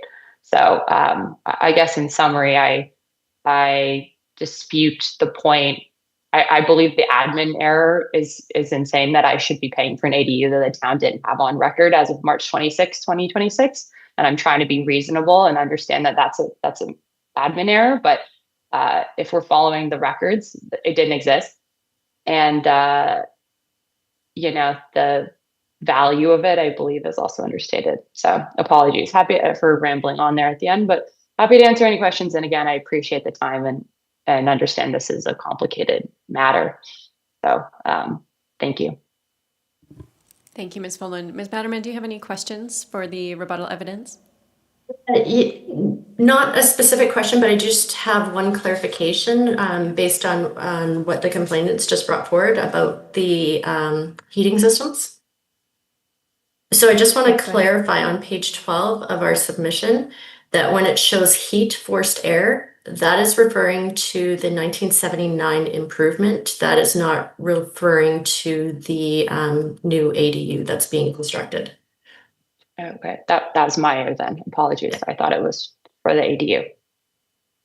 But I don't believe there was any heat. Back to my non-functional and I guess no one would buy it because you can't live in it point, I guess, in simplest terms. But apologies, that's my error. Yeah, no, I just wanted to clarify because we don't have that. We don't have the heat on the system in there as well. It was for the improvement, your main improvement. Okay. Okay, thank you very much. Any questions from the panel on the rebuttal evidence? Okay. So we will go to summaries now. Ms. Follen, you have an opportunity to summarize first, and then Ms. Bannerman will have an opportunity to summarize. And then Ms. Follen, you'll have the opportunity again if you have any final words that you want to say before we close out the hearing. So over to you, Ms. Follen, for your summary of your arguments. Okay. Yeah, thank you again, the chair and board members, for your time and consideration today. To summarize my points, the town's original assessment of $1,253,000 was based on fundamentally flawed, I believe, inventory data, which is, recognized by their own error. They also proposed a $17,000 credit, which is severely inaccurate for the price of a single car garage in South Canmore. Dividing 17,000 by 480 square feet equals $35 a square foot. And in Canmore, where winter protection and gear storage carry high market value, losing a complete single car garage reduces market value by far more than $17,000. And I believe it's a fair credit to ask for 35. Secondly, assessing the unfinished ADU shell at 70% completion adds an inflated $303,000 to the tax roll. As proven by the town's photos and admissions, the structure on December 31st was an unheated, unlivable shell, lacking drywall, plumbing, and fixtures. And under the Alberta Minimum Housing and Health Standards Act, a building without operational heat is legally unfit for human habitation.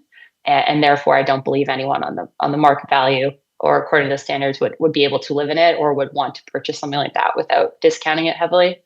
I believe it should be reflected to at least 40%. Finally, to maintain consistency with my formal filing, I would just request on a collaborative basis, I'm trying to be reasonable, $1 million and $88,000. So I'm reflecting that I'm going to pay something for the ADU, but I also agree with the board member's point where it's very hard for me to find rationale in paying for something that was not completed as of the market value valuation date of July 1st. And thank you. And I'm very happy to answer any final questions. And thank you, Ms. Bannerman, for preparing that very detailed report and explaining the code to me. It's helped me understand it better as well. So I appreciate the time. Thank you. Thank you very much, Ms. Follen. Ms. Bannerman, it's over to you for your summary. Sure, I'll try and be brief. And just regarding the demolished garage, we have already addressed that in the recommended revised assessment that we've provided to the board. So from our perspective, that issue has already been corrected. The differences in the costs is pretty much irrelevant because, as mentioned, there was very little other than a cost to construct a garage. This was a substantially older garage that was subsequently demolished afterwards. So with regards to the ADU, whether it contributes market value despite it not being complete, the respondent submits that it clearly did. A substantial building existed on the legislated condition date of December 31st, 2025. A typical purchaser would unquestionably recognize value in that completed construction or even in a partially completed construction because it's costs that they no longer have to lay out in addition to the purchase price. In addition to that, the complainant has not provided any reliable market evidence to demonstrate otherwise. So accordingly, the respondent submits that the revised assessment accurately reflects both the physical condition of the property on December 31st, 2025, being no garage and having a 70% complete accessory dwelling unit, and that it also reflects the market value as of July 1st, as per the requirements of the Alberta legislation. While the complainant disagrees with the respondent's estimate of value, disagreement alone does not sufficiently displace a legislated assessment. The complainant must provide evidence demonstrating that the revised assessment does not represent market value. In this complaint, no such evidence has been provided. The respondent has demonstrated that the assessment was prepared on an annual basis in accordance with the Alberta legislation, and that the legislated valuation standard of market value has been correctly applied. We've demonstrated that the recommended revised assessment reflects the property's physical condition as of the December 31st, 2025 date, where this inventory was corrected where appropriate.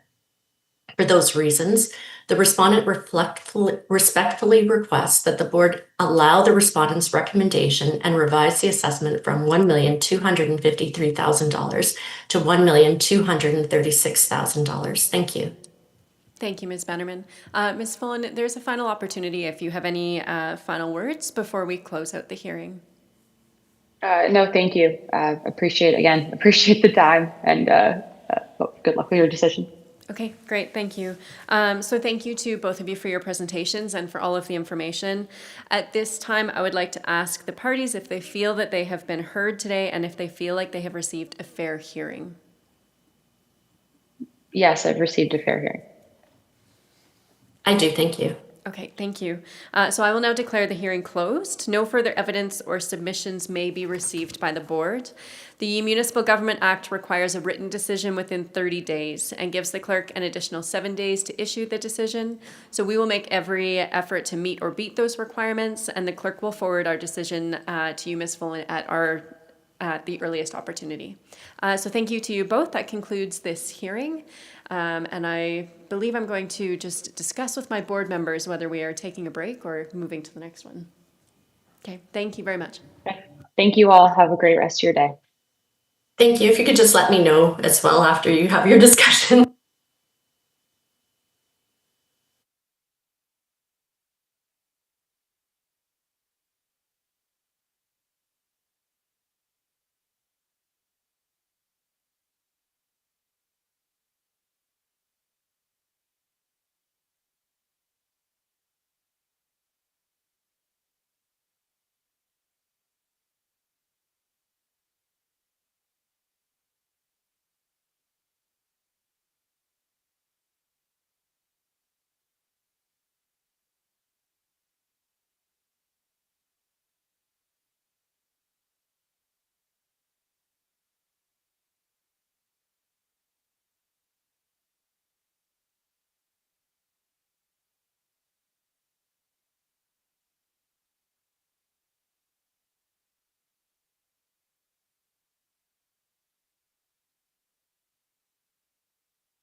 Okay, then we are ready to go.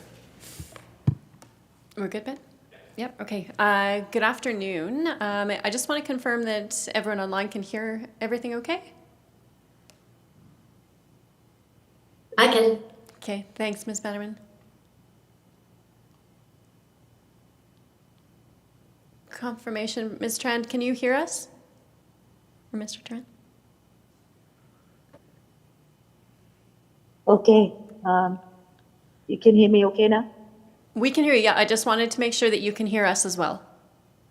Yes, I can hear you. Okay, great. Okay, so good afternoon and welcome to this Canmore Local Assessment Review Board hearing. I would like to remind everyone that the ARB hearings are open to the public and that this hearing will be recorded and streamed live. The video recording will be our record of the hearing.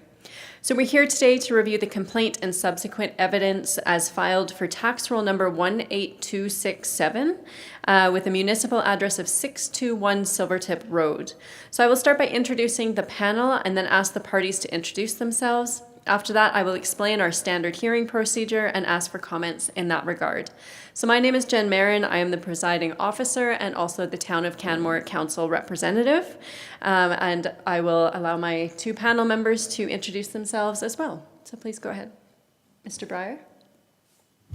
My name is Christoph Breyer. And I'm John Pedwell. Does anyone have any objection to the panel as constituted? No, I don't. No objection. Okay, thank you. So we're going to now have the parties introduce themselves, starting with the complainant representatives. So please state for the record your name, the organization, and your role in the hearing, and please indicate whether you are the owner of the property under complaint.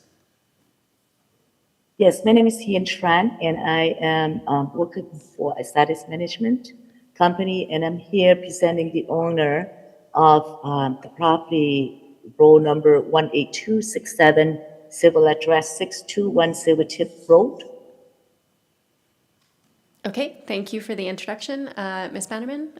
So sorry, Ma- over to the respondent. Yeah, go ahead, please, thank Sure, you. my name is Deanne Bannerman. I am with Legacy Municipal Services and I'm the appointed assessor for the town of Canmore.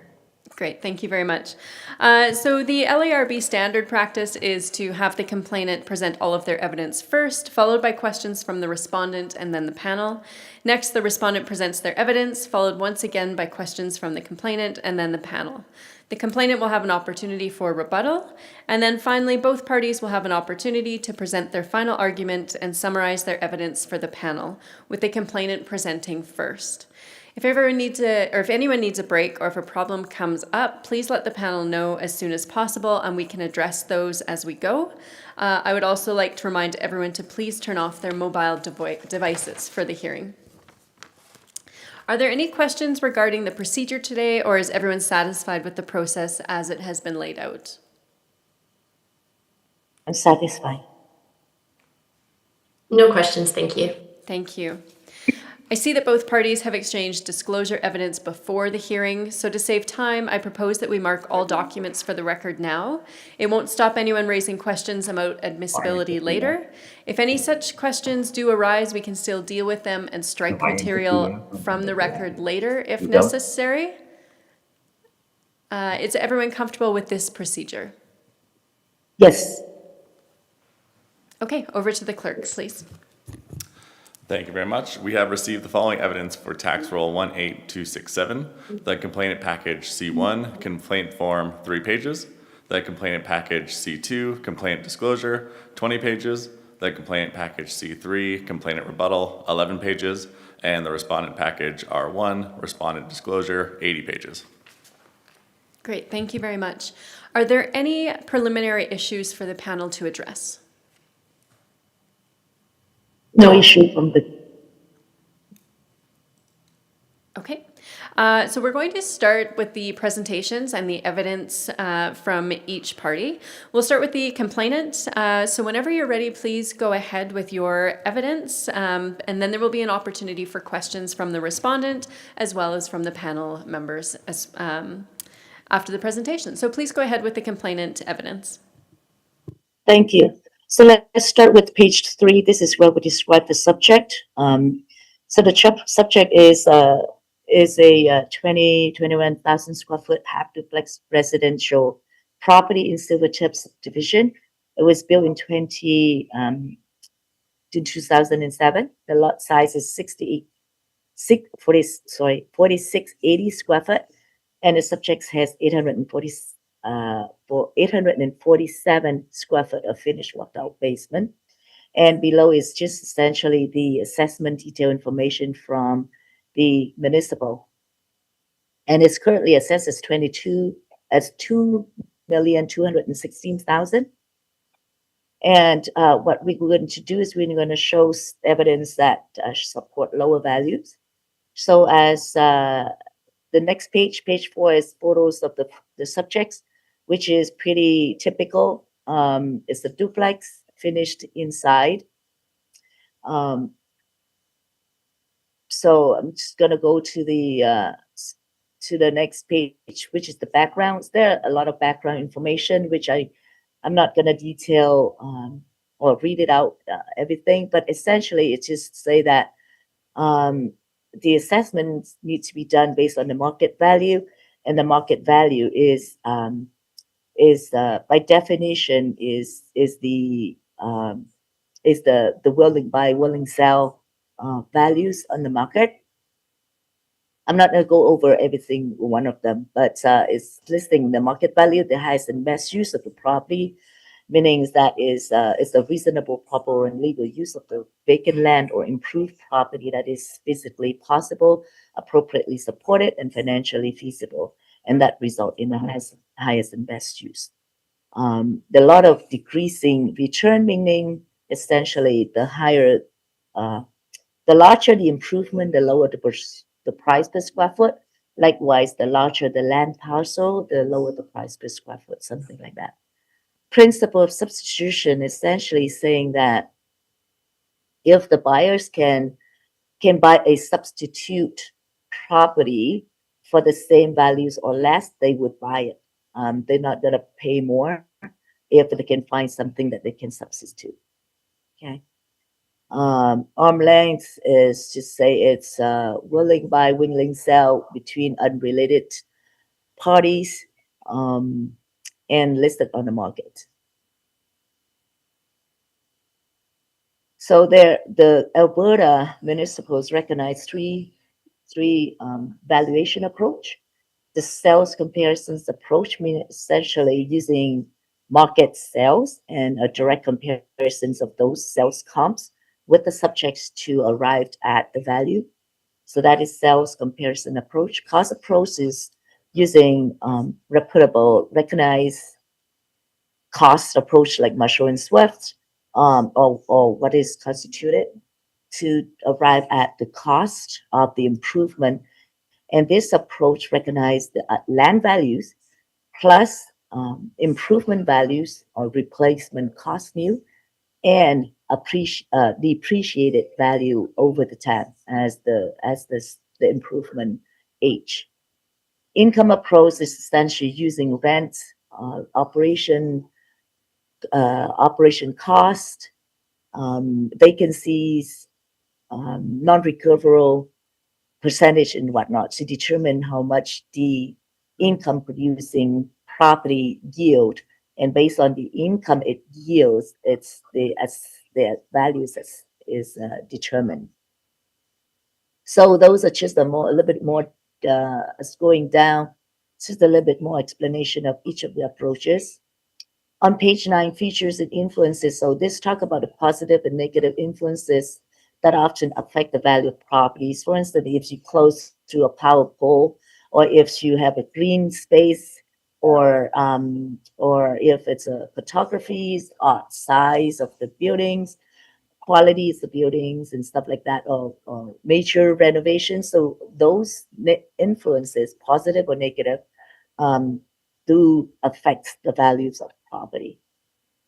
Site coverage, this is not really, it does, but it does not really apply to residential.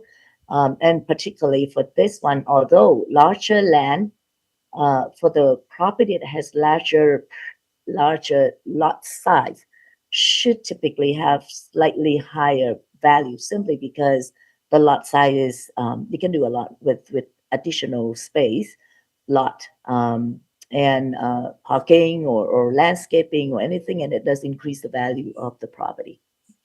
Assessment to sales ratio is determined by the municipal. It should be within 0.95 and 1.05. That is the typical assessment to sales ratio. Twin principle of equity and market values, essentially, I'm on page 10. So essentially say that the property owner has the right to two distinct rights, the right to be assessed at market value and the right to be assessed equitable. So when the assessed value is too high, it cannot be reasonable, be regarded as the actual value, then it ought to be reduced.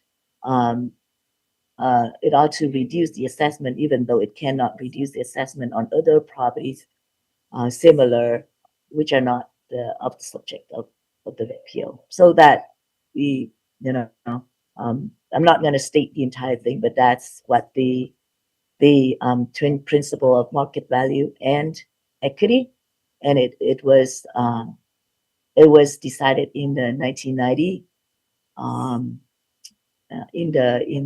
let me get the reference. It was decided in the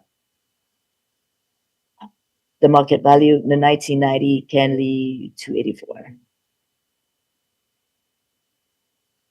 Okay, so moving on to page 12, which is the direct comparison approach that we use. So we do recognize that the markets, that the sales comp in Canmore are limited. So we include the two most comparable comps and a couple other comps within the areas. And as you see there, the comps 1, 2, 3, 4 are presented in the grid. And we do list out the characteristics for comparisons. So the lot size for comp 2 and 3 are significantly superior, so it's larger. The lot size for the other two comps are comparable or inferior. But overall, the average and median of the sales comps have the median particularly have superior land area. And the above grade typically is we're looking at about 2,600-ish square foot for the sales comp versus 2,000 square foot for the subject. From the year build perspective, they're comparable. And we do list out the below grade, so they all have, except for the comp number 4, which doesn't have full walkout basement. Comp 2 and 3 have walkout basement and developed below grade. Comp 1 has developed below grade, but it doesn't have walkout basement. So with this grid, and one of the very common approach of direct comparison approach, which actually has to be done, is to make adjustment because no single, we don't, there's not a lot of identical sales in the market, so adjustment must be done. So the adjustment is done under the column adjustment. So for column 1, it has the fully walkout basement, but it doesn't have it has the fully basement developed, but it doesn't have the walkout basement. So we make the adjustment of 40,000 for walkout, just for walkout part of it. And I can explain below that we explain how we come up with that value. And then for comp 4, we make the adjustment for the land value, which is for the land that is where the walkout, so that's where the basement is not developed. There's no developed basement and there's no walkout. So we make adjustment of 120 for both characteristic that it lacks, which is the developed basement and walkout. So this is just a general maps, because when we did a search, there's more come up, but all of the sales comp that listed above are within this close proximity. Okay.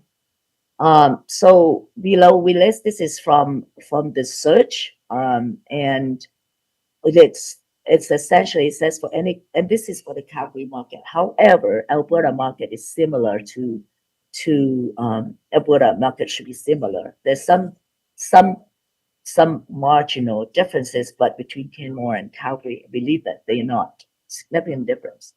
So for the walkout entrance is typically within the range is the cost for the walkout is about 8,000 to 15,000.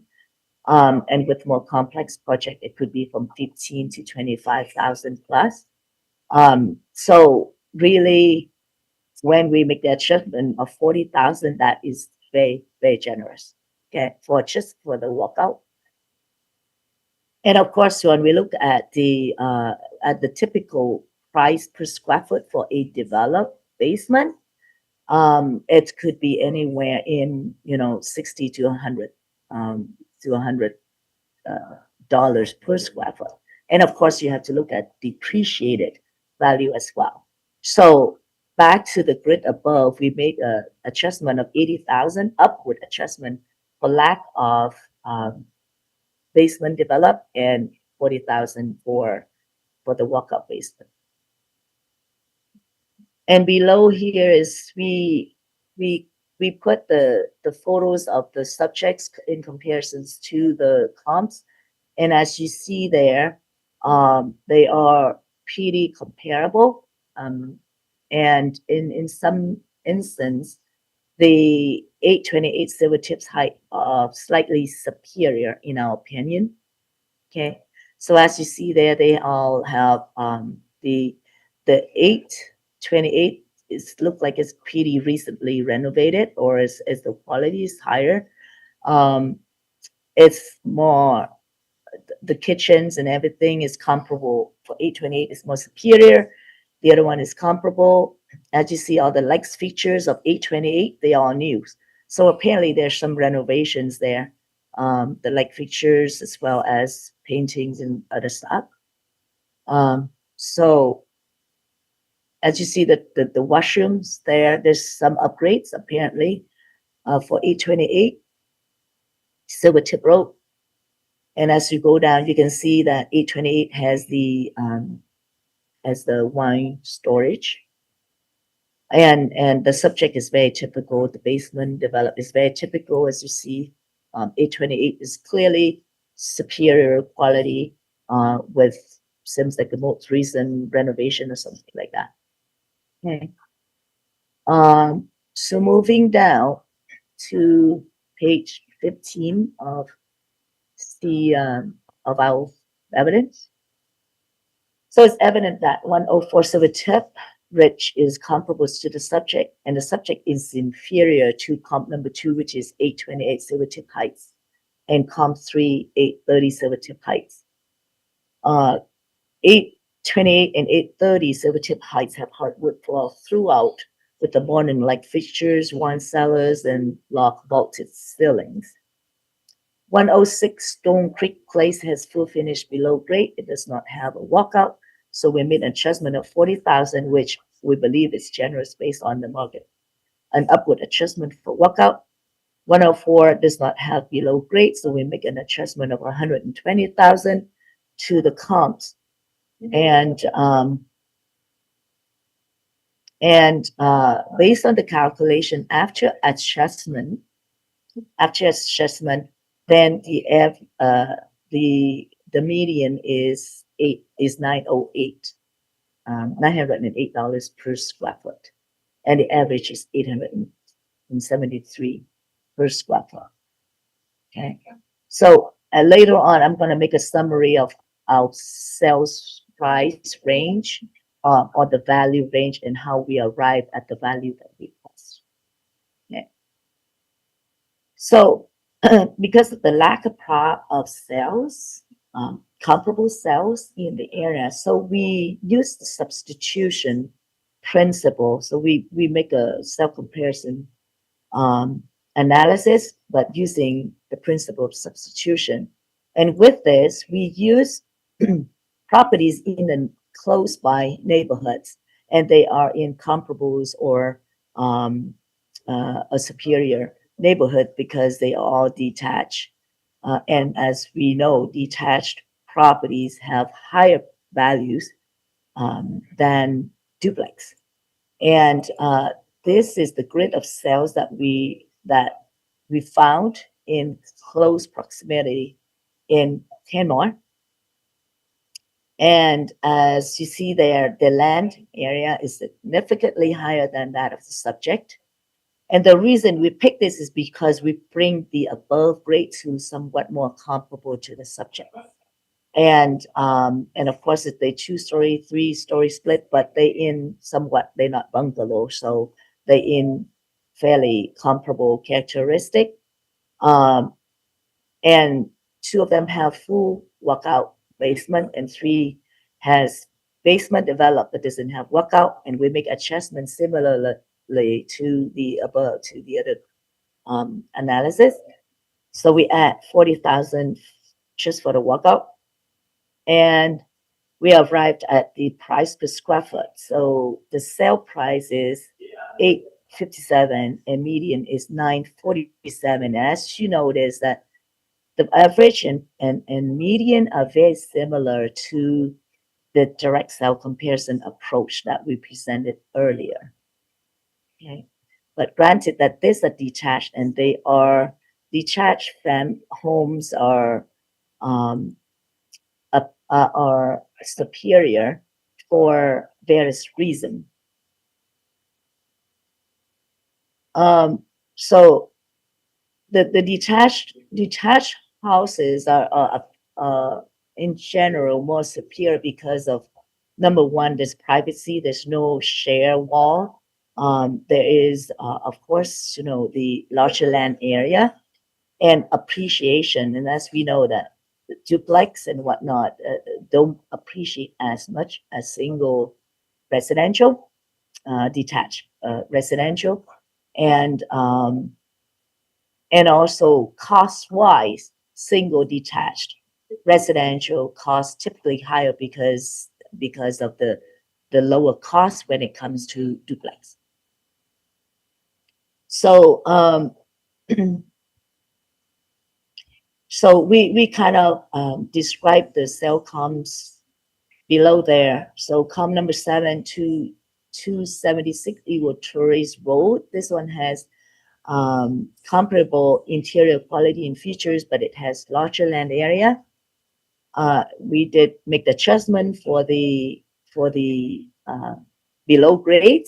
We did not make adjustment for land, which we should. And if we make adjustment for the land, it should be a negative, it should be a downward adjustment, and it should bring the average, a median price per square foot even lower. Okay. But just for the in good faith, working in good faith, we did not make adjustment for the land area. So according to the principle of substitution, buyer will not pay more for a property than the cost of acquiring an equally desirable and useful substitute property. And from the buyer perspective, if they can get a single residential for the same value, or better quality, better superior characteristic, they would go for single detached home. So on page 17, I forgot to attach maybe there is a page missing, but it's list out the photos of the cell comps, and as you see there, I forgot maybe I just accidentally delete the other page. But as you see, the very first comps, and the second comps and the third comps are very comparable. I must have accidentally omit the first page. But as you see there, they are single residentials and very similar or superior qualities inside. And as you can go through, and if you compare that to the subject, they are comparable or superior than the subject. 276. Oh, sorry, okay, my apology. The photos above, that is the photos of 276 Eagle Terrace Road. Okay, so the map shows the location, which is not far from the subject, and the photos above are the photos of 276 Eagle Terrace Road. And as you see there, the interior is comparable or superior than the subject. Okay, and this is single detached residential, and it was sold for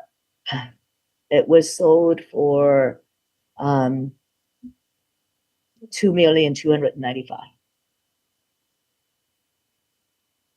Moving on to page 18. This is the 134. This is photo of the Salescom 134 bench land terrace. So as you see, there is a single detached home, and interiors. The photos is somewhat inferior than the subject, but it's still a very good quality home. Okay, so on page 19, we use what's called the equity approach. So we look at the assessment of these properties and compare that to the subject. And as you see there, comp 1, 2, 4, and those are duplex. And then 5 to 8, those are single detached houses. And the reason we use that is because we want to expand the sales sample data, just so that it's truly reflect the market values. And as you see there, from comp 1 to 4, lot size similar. The above grade is more. It's larger and similar year built, and the assessed value ranges from 852. The average is 862, and the median is $852 per square foot. I do acknowledge that the subject has smaller above grade, which should have higher price per square foot. But going by that, then we'll make adjustment as later. Okay.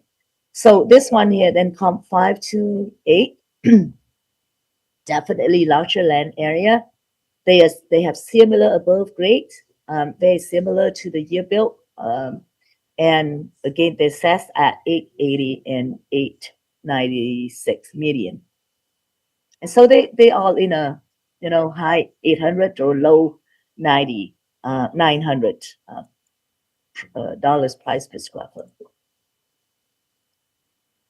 So the above table shows that the average and median assessment for half duplexes ranges 863, 852 median, 863 average per square foot. And for detached equities, the average is 880 and median is $890 per square foot. Column number 4, 104 Silvertip is in the same location as the subject. It has similar quality as the subject, as you see the photo above.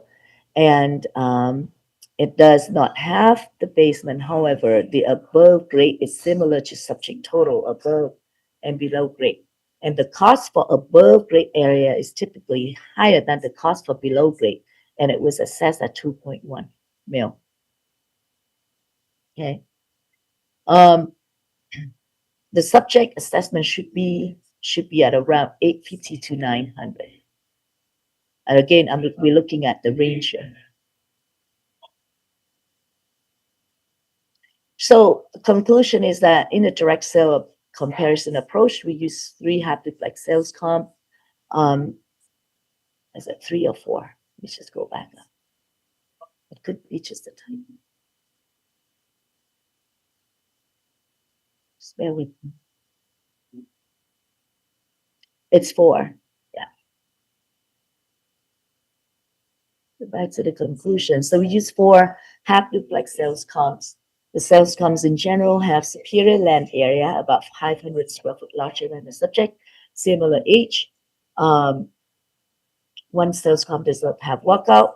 So after we make the adjustment for the walkout, 40,000 upward adjustment for for walkout, and $120,000 upward adjustment for finished below grade and walkout. Then the average price per square foot is $873 per square foot. Median is $908 per square foot. Subject is improvement is slightly smaller than the comps, therefore it's higher price per square foot. So it should be about $920. Okay. We extend our analysis to single detached residential sales. Comp 7 has comparable quality, if not superior, as the subject has over 12,000 square foot of lot size. The 5 detached cell cones have superior land area, similar both grade, comparable age, and their task average is $850 per square foot. Median is $947 per square foot. So looking at the equity of the 4 half duplex as well as the equity of the 5 detached comp, the subject assessment should be about $920 per square foot. And we do acknowledge that the subject is lower price per square foot, and that is why that's why the subject has lower above grade, smaller above grade, so has higher price per square foot. So we make adjustment and bring the subject assessment to a bit higher range of the market value as well as the equity. So the principle of substitution is that the fundamental real estate valuation concept stating that prudent buyer will not pay more for a property than the cost of acquiring an equally desirable and useful substitution property. So that is demonstrated with the single detached properties, and we make adjustment accordingly. Taxpayer have 2 distinct rights: a right to assessment which is not in excess of that which can be regarded as equitable, and a right not to be assessed in excess of actual value. So the subject's assessment is higher than its actual value, higher than typical market value, and fails the uniformity and equity standard. So with that, we kind of expect the board to reduce the subject value to $950. And again, I keep emphasizing we actually request on the higher range of the market value as well as equity. And so we kind of request the board to reduce these subjects assessment to $1,920,000. And that is the end of our evidence. Okay, thank you very much for the presentation. Does the respondent have any questions? Yeah, I just have one, and I want to apologize in advance. We have a bit of a storm going through here, so it might get a little bit loud as we go forward. Very dry Alberta this year. So my one question is for page 12 of the complainant's disclosure, and it's regarding the bottom half of the page regarding the walkout basement. And I just want to verify that the figures or the dollar amounts for this was actually calculated for the typical cost to add a walkout basement to an existing basement in Calgary? Correct. And this is from Google search. Sure. Yeah, no, I guess my question was that the costs were to add the walkout entrance to an existing basement. So it's, That's and correct. it's for the Calgary area. Yep. And that was my only question. Thank you. Great, thank you. Are there any questions from the panel? Sure. Okay, go ahead. I have a question for page 5. I just need to find it.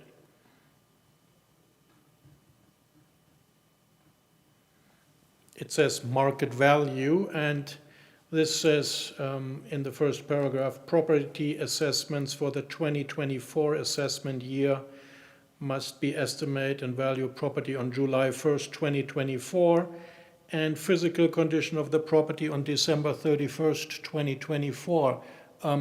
Is this an old document from last year? It's essentially the municipal and the matter related to assessment. They don't update documents every year, but it's essentially saying that for any property assessment for the current year, the assessment date is July 1st of the current year and reflect the condition as of December 31st of that year. So like if we look at 2025, that applies to July 1st, 2025 and December 31st, July 2025. And if for next year, it will be, reflected accordingly. So this document is old? It's 1 year old? It is old, yes, but it still applies.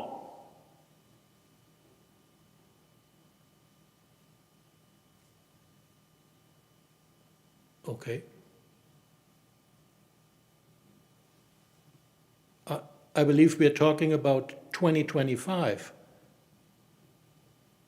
And I can address this. It appears that in the complainant's material in the starting part in page 5, that there's a typo with regards to the assessment year and the valuation and condition date, but the information provided later on does seem relevant towards the current assessment year and the sales that they provided. If that helps explain anything for both parties. That's my question. Is this a typo or is this a document from last year? That's my question. This is a typo. Oh. And okay. it is, and as you see, if you go further down, I do believe, let me see.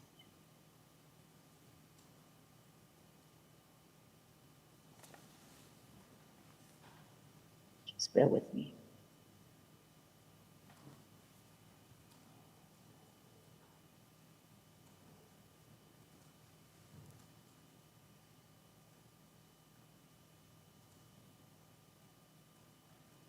It is a typo because apparently it looks like I did reference something which is not included. It's which is like I did include, or I meant to include the guide to the property assessment and taxation in Alberta, but apparently it was accidentally removed.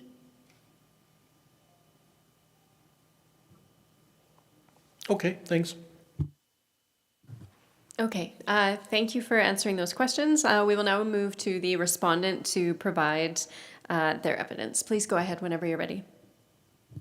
Sure, thank you. And hopefully it does stay quiet. So today the respondent submits that the assessment was prepared in accordance with the Municipal Government Act, the matters relating to assessment and taxation regulation, and accepted mass appraisal principles, and that the assessed value of $2,216,000 represents the market value of the subject property as of the legislated valuation date of July 1st, 2025.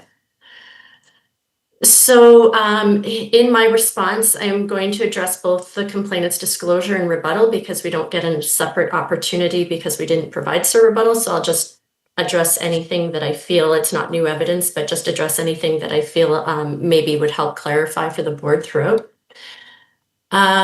So considerable attention has been devoted to discussing the valuation methodology, more so in the rebuttal, but the depreciation calculations, land values, and the cost models. So respectfully, they're not the question that Alberta legislation asks this board to determine. The board is not being asked to determine whether another appraisal methodology could also have been used, nor is the board being asked to decide whether individual components of the respondent's valuation model could have been expressed differently.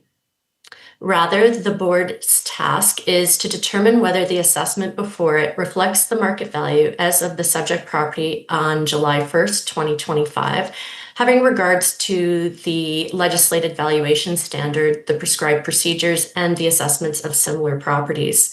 And the respondent respectfully submits that the evidence does demonstrate that it does. So turning to page 3 of the respondent's disclosure, I've outlined the three matters that the respondent intends to establish during today's hearing. First, that assessments are prepared annually in accordance with the requirements of the Municipal Government Act. Second, that the legislated valuation standard is market value as of July 1st, 2025. And third, that the assessment under appeal has been prepared fairly, equitably, and in accordance with Alberta legislation through the application of the legislated mass appraisal process. These three principles form the foundation of the respondent's evidence and will be addressed throughout this presentation. So now turning to pages 4 through 7 of our disclosure, these pages identify the subject property and their location within the neighborhood. The property is a duplex at 621 Silvertip Road, which is located in the Silvertip neighborhood in Canmore. The maps and aerial photography, they basically depict that the relationship to the surrounding neighborhood for the subject property. So there's been no disagreement regarding the physical characteristics of the subject property by the complainant, and those characteristics have been verified and accurately reflected within the respondent's assessment records. So now turning to page 8, I'd like to briefly review the legislative framework because it provides the context for the issues before the board. The Municipal Government Act requires municipalities to prepare assessments annually. Those assessments must reflect the market value of the fee simple of the interest in the property and must be prepared using the legislated mass appraisal process. Market value is defined as the amount that a property might reasonably be expected to realize if sold on the open market by a willing seller to a willing buyer. The legislation further requires that assessments be prepared using mass appraisal. Mass appraisal applies standardized valuation procedures to groups of similar properties using market-derived data. The objective is to produce assessments that are both accurate and equitable across the municipality. For residential duplex properties within the town of Canmore, the respondent has applied the market-modified cost approach. It is the valuation model on which the town's computer-assisted mass appraisal system has been developed, and it is consistent with most of the other municipalities within Alberta. This methodology reflects the cost approach with the land value, replacement costs, and the depreciation, and then those values are then calibrated to the market using validated sales transactions. So in other words, the model is adjusted annually to ensure that it mirrors the behaviors of buyers and sellers in the marketplace as of the valuation date of July 1st, 2025. So much of the complainant's rebuttal suggests that the respondent's market-modified cost approach is somehow inconsistent with Alberta legislation. However, it is important to recognize that Alberta legislation prescribes the valuation standard, not a single valuation methodology. Neither the Municipal Government Act nor the matters relating to assessment and taxation regulations require residential properties to be valued using only one specific appraisal approach. Rather, the legislation requires that the resulting assessments represent market value through the application of mass appraisal. Accordingly, the respondent respectfully submits that the complainant's criticism of the respondent's modeling techniques does not demonstrate that the assessment itself is incorrect. Even if a different methodology could have been used, it does not establish that the resulting assessment fails to reflect the market value. Respectfully, the board is not selecting, it should not be selecting between competing appraisal techniques, but rather should be determining whether the assessment reflects the market value as required by Alberta legislation. The complainant also argues that the respondent did not provide separate land values, depreciated improvement values, or supporting land values. Respectfully, those matters were not identified within the complaint themselves, nor within the complainant's original disclosure. Consequently, the respondent has had no opportunity to address those issues before they first appeared in rebuttal. More importantly, however, they are not determinative of the issue before the board. The board's role is to determine whether the total assessment reflects the market value. It's not to independently determine the value of each component within the respondent's valuation model. While internal allocations are necessary for the assessment administration and model development, the market purchases the property as a whole.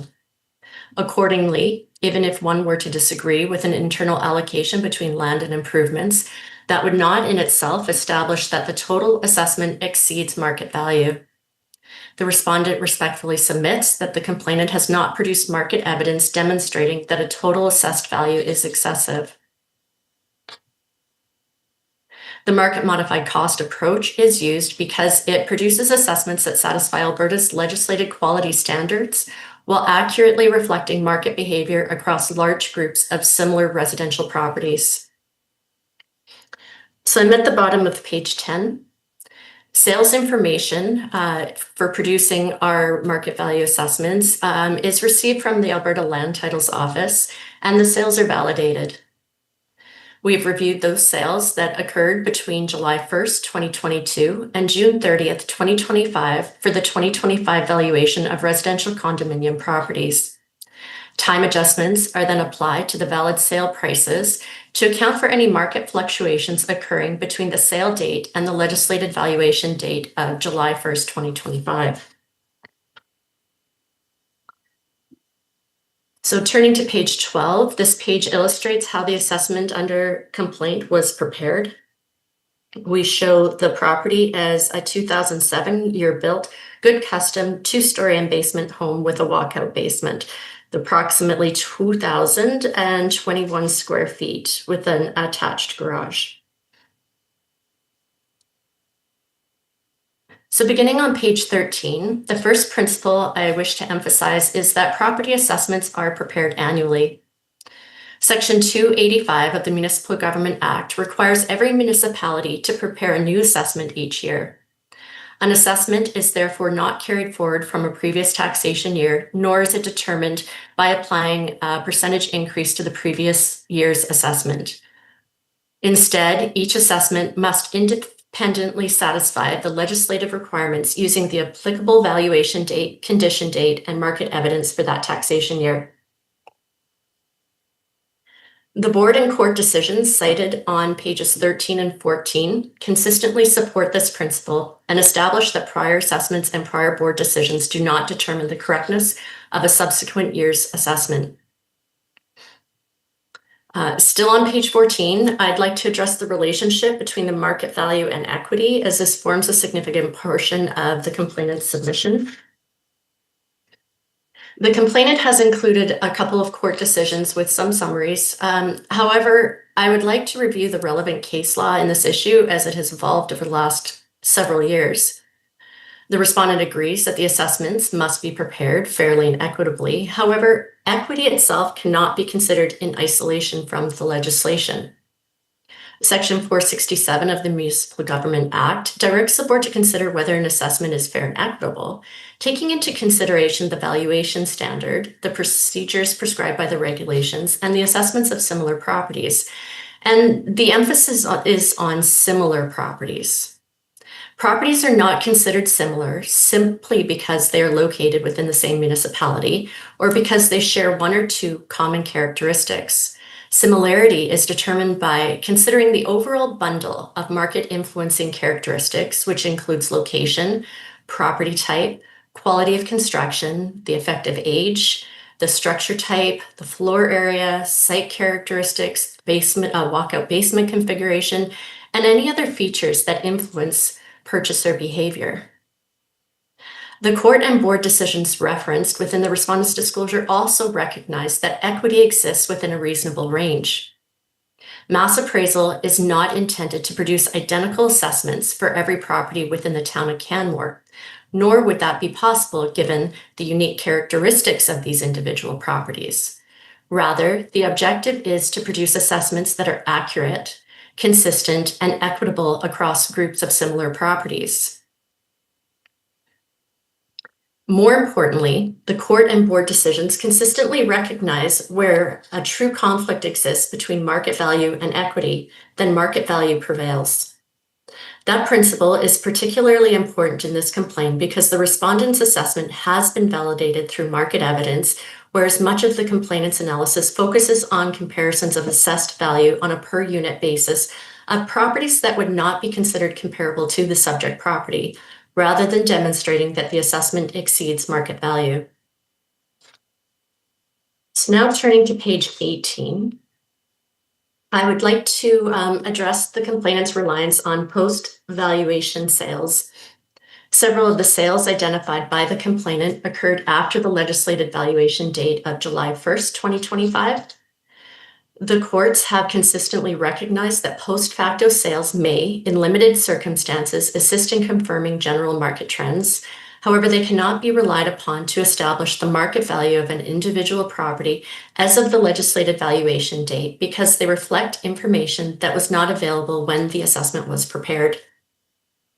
The valuation date established by the legislation exists to ensure that every property within the municipality is assessed under the same market conditions. Allowing later dates to determine value would undermine that legislative requirement and would result in different valuation dates being applied to different properties. Accordingly, the respondent respectfully submits that the land titles records represent the most reliable evidence before the board regarding the legal dates of those transactions, and the post-valuation sales relied upon by the complainant should be afforded limited evidentiary weight. So turning to page 22, I will address the market evidence relied upon by the respondent. The respondent has validated the assessment using the most comparable market sales available within the legislated sales period. It is important to recognize that no two properties are ever identical. Every property possesses unique characteristics that influence purchaser behavior. The object is therefore not to locate identical properties, but rather to identify those properties that compete within the same market segment and possess the greatest number of similar market influencing characteristics. The comparable sales selected by the respondent satisfy that objective. So additional images and information on these two properties outside of the chart that we've submitted on pages 22 or on page 22 can be found on pages 42 to 59 to demonstrate the similarities of these properties to the subject property. And that includes the MLS interior photos, comparisons between the subject property and the two comparables provided by the respondent.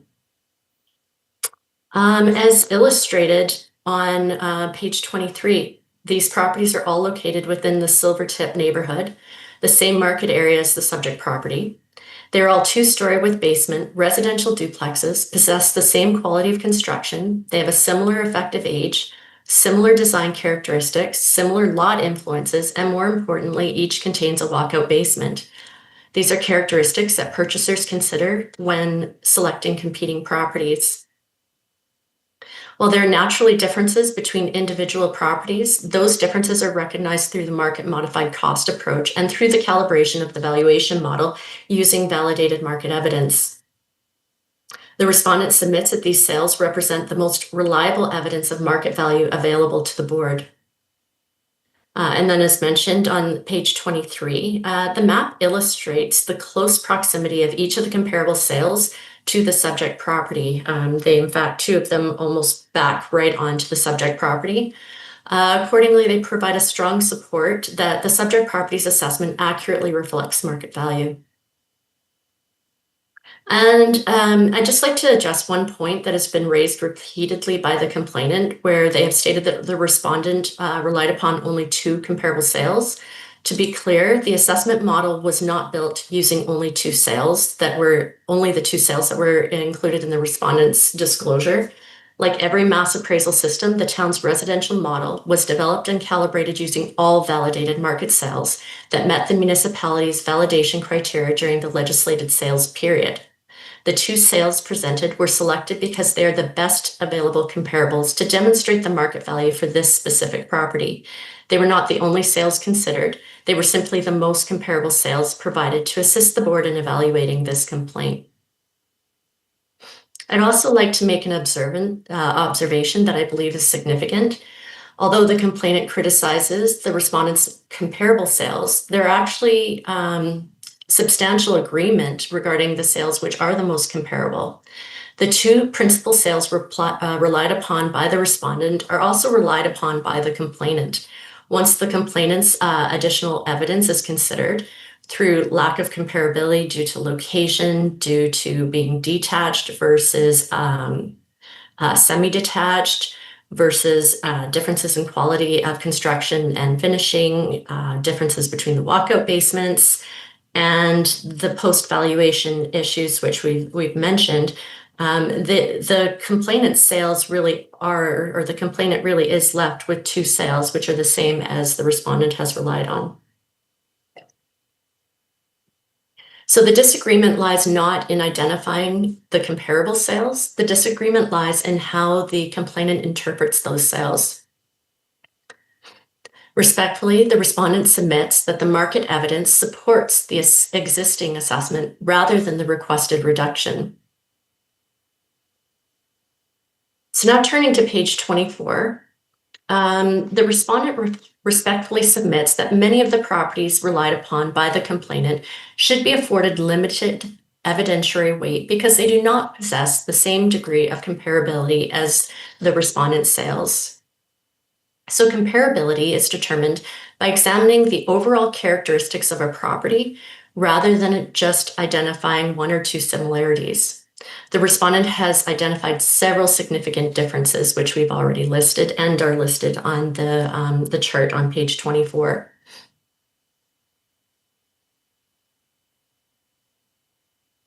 So just to touch a bit on the complainant's properties where they're comparing detached dwellings rather than duplexes. Although duplex homes and detached homes may exist within the same municipality, they do not necessarily compete within the same market segment. Consequently, detached dwellings are not a direct substitute for duplex housing where comparable duplex sales are available. So some of the other differences are not minor differences. So talking about the quality of construction, the lack of a walkout basement, certainly the differences in physical location between these properties and the differences in size. They're not minor differences, they're characteristics that directly influence purchaser behavior and market value.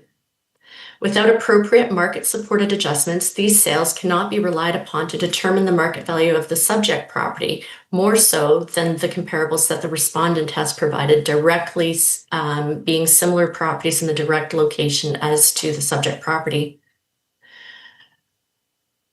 Again, there's a couple of the sales that were post-valuation and we're asking for those to be excluded from the analysis. And as mentioned, the respondent submits that only sales 2 and 3 of the complainant's sales comparables demonstrate a high degree of comparability to the subject property. As mentioned, they're the very same sales relied upon by the respondent in validating the assessment.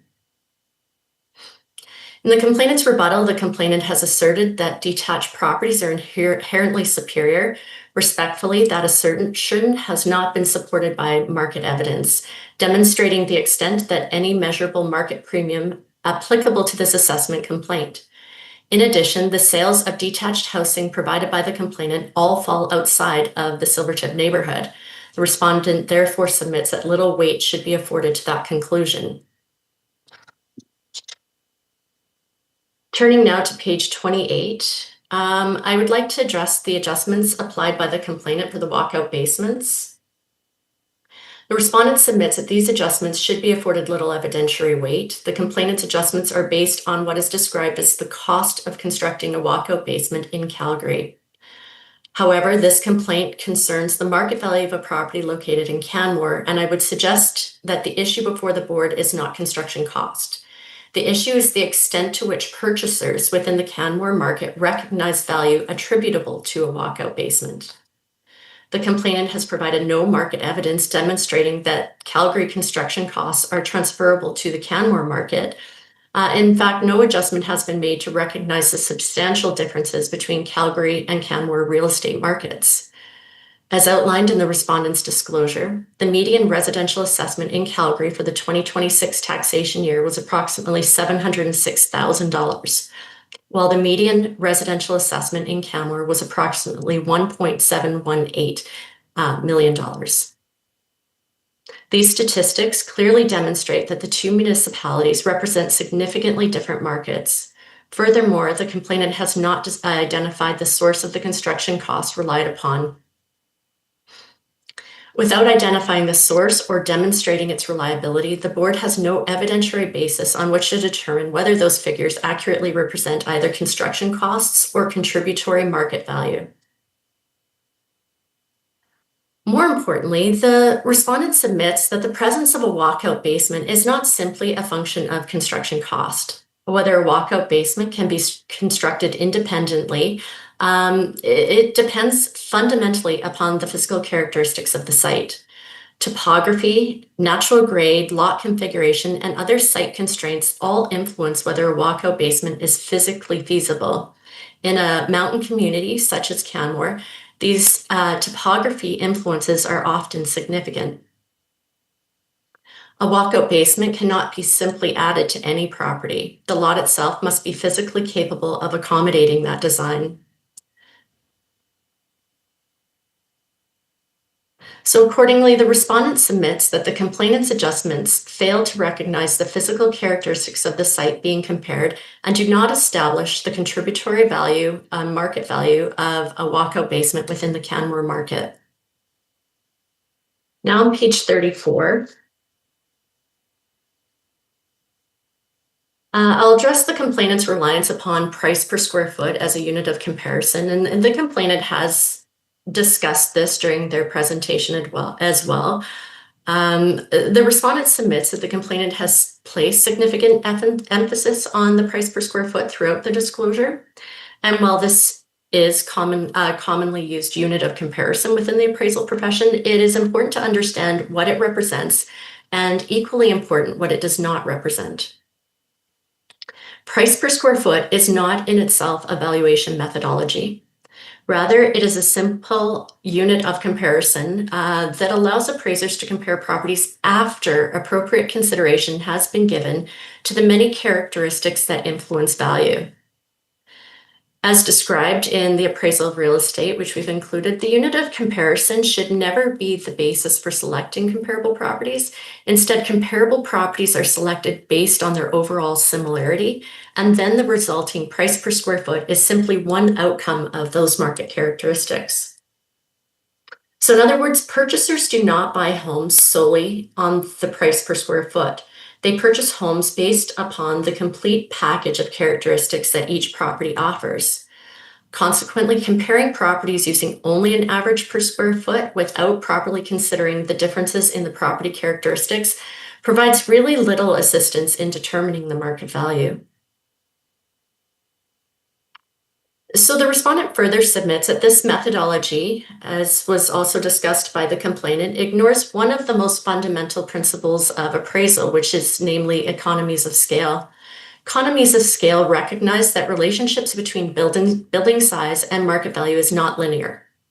As a home size increases, all other property characteristics being equal, each additional square foot generally contributes less value than the previous square foot.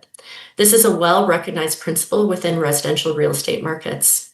Larger homes, again, everything else being equal, typically sell for lower prices per square foot than smaller homes possessing otherwise similar characteristics, because purchasers do not value each additional square footage equally once the threshold for utility has been met. So the respondent's market modified cost approach recognizes this relationship by considering building size together with the many other variables that influence market value, rather than relying on a single mathematical ratio. The respondent has therefore not relied upon a single unit per comparison method. The approach used by the respondent more accurately reflects purchaser behavior than comparing one statistic in isolation. So now on page 36, the respondent submits that the complainant has not demonstrated that the subject properties assessment is unfair or inequitable. The analysis presented by the complainant focuses primarily on comparing assessment figures and average price per square foot without first demonstrating that the properties relied upon are sufficiently similar. As discussed earlier, several of the complainant's properties differ significantly from the subject property with respect to property type, quality of construction, effective age, building size, neighborhood, walkout building, basement configuration, and other important market characteristics. Those differences significantly reduce the reliability of the conclusions drawn from that analysis. Section 467 of the Municipal Government Act requires the board to consider the assessments of similar properties. The emphasis is not on neighboring properties or selected assessment figures. The emphasis is on properties that genuinely compete within the same market segment and possess similar market characteristics. The respondent submits that the assessment of the subject property has been prepared using the same valuation model, the same market-driven calibration, and the same standardized valuation procedures that were consistently applied in all similar duplex properties within the Silvertip neighborhood. Accordingly, the respondent submits that the complainant has not demonstrated that the subject property's assessment falls outside of the equitable range of assessments for similar properties. Furthermore, the board and court decisions cited earlier established that where a conflict exists between equity and market value, that market value governs. In this appeal, the respondent submits there is no such conflict. The assessment is supported by market evidence and has been prepared fairly and equitably using the legislated mass appraisal process. So to summarize, the respondent submits that the evidence before the board demonstrates that the assessment has been prepared in accordance with the requirements of the Municipal Government Act and the matters relating to assessment and taxation regulation. The assessment reflects the legislated market value as of July 1st, 2025, and was prepared using the legislated mass appraisal process. The respondent has validated the assessment using the most comparable market sales available. Those sales are located within the same neighborhood, represent the same property type, possess the same quality of construction and finishes, similar effective age, and all have walkout basement characteristics. They compete directly with the subject property and provide reliable evidence supporting the assessed value of $2,216,000.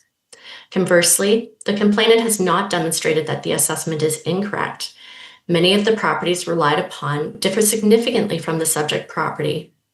Several are located outside of the Silvertip market area, several are detached dwellings rather than duplexes, and some occurred after the legislated valuation date. In addition, the complainant's walkout basement adjustments are unsupported by market evidence, rely upon construction cost information from a different municipality, and fail to recognize the physical limitations imposed by the topography in the town of Canmore. The respondent further submits that the complainant's reliance upon average per square foot and resulting equity analysis does not satisfy accepted appraisal principles and does not demonstrate that the assessment falls outside of the equitable range of assessments for similar duplex properties.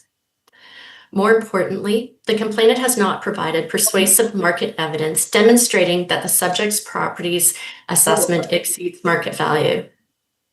The burden rests with the complainant to establish that the assessment is incorrect. The respondent respectfully submits that this burden has not been met. So accordingly, the respondent respectfully requests that the Assessment Review Board confirm the 2025 assessment at $2,216,000. Thank you. Thank you for your presentation, Ms. Bannerman. Just looking to the complainant to see if there are any questions for the respondent. Yes, I do have several questions. First up, Ms. Bannerman, are you familiar with the Alberta, the Government of Alberta Municipal Affairs document, particularly is the Guide to Property Assessment and Taxation in Alberta? Yes. Okay, and do you recognize the valuation approach that is stated in there? Yeah, so I recognize all three of the valuation approaches that are in that document, as well as was in your disclosure as well. Okay, do you have any reference or documentations with regard to any other an evaluation approach that allowed or legislated in Alberta? Yeah, well, so first off, the valuation approaches are not legislated. So as mentioned in my presentation, the market modified cost approach is a blend between both the cost approach and the and the direct sales approach. Further, as mentioned, these approaches to value are not prescribed by any legislation. The market modified cost approach is the approach that was developed as a result of our computer assisted mass appraisal system. So that's our CAMA system and how the assessments are calculated, and is consistent with how the most of the province calculates their assessments for property taxation. In addition, the market modified cost approach has been sanctioned by Alberta Municipal Affairs and by their audit department as a reliable method of calculating property assessments. As mentioned in our presentation, it isn't necessarily the valuation approach that is at issue when we're being audited on our property assessments, and when we're preparing our assessments, the ultimate goal is the legislative valuation standard of market value using mass appraisal. So, do you have any, so you said that it is sanctioned by that. Is there any board decision or any document referring to that?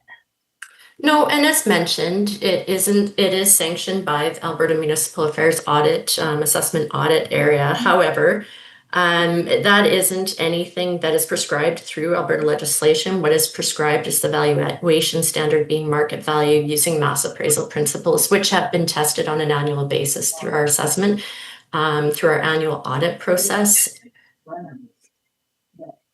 Well, yeah, to a typical buyer or typical property owner, they don't have any information with regard to how the modified cost is.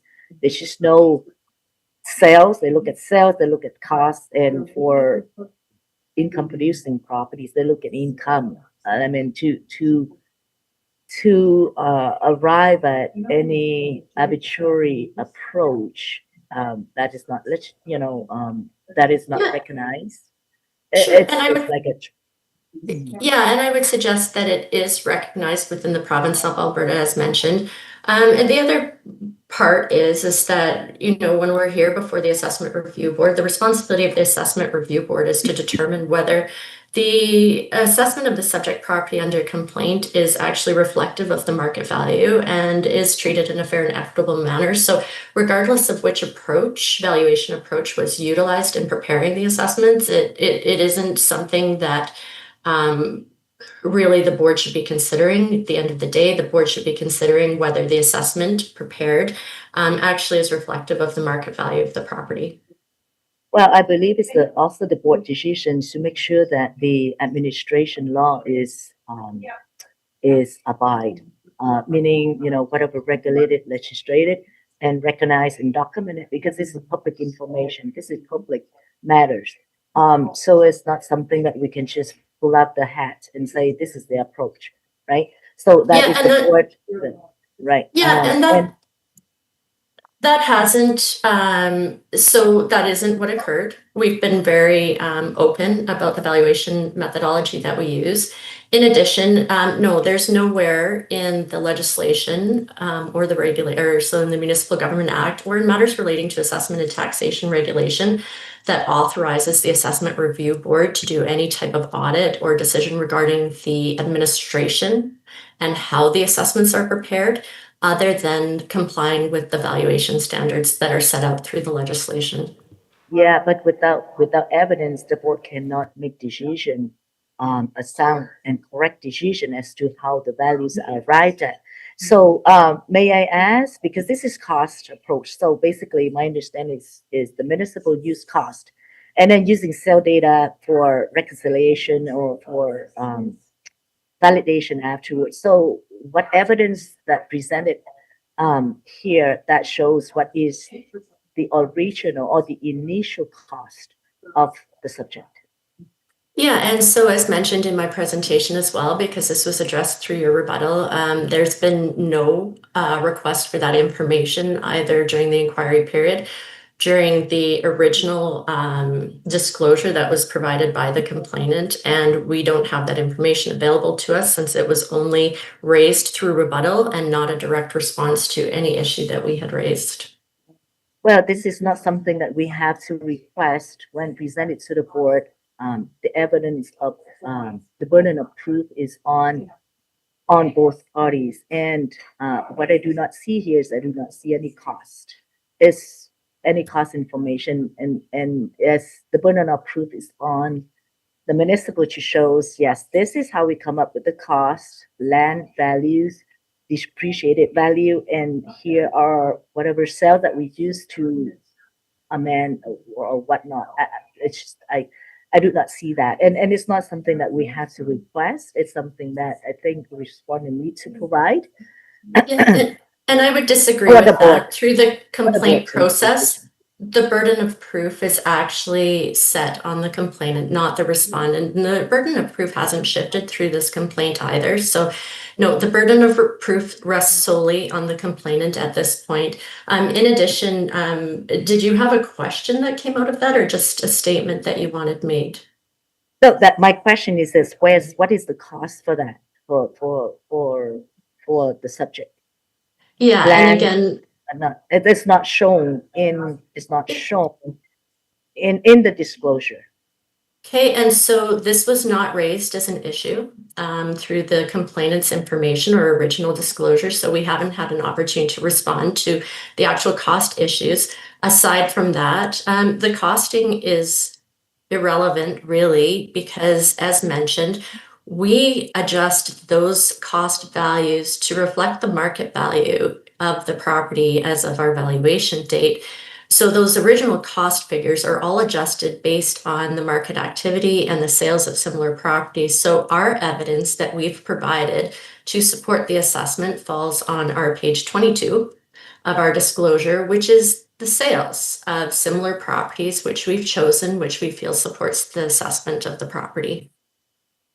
Okay, so on your sales, the two properties, let's just go to that page, just say 28.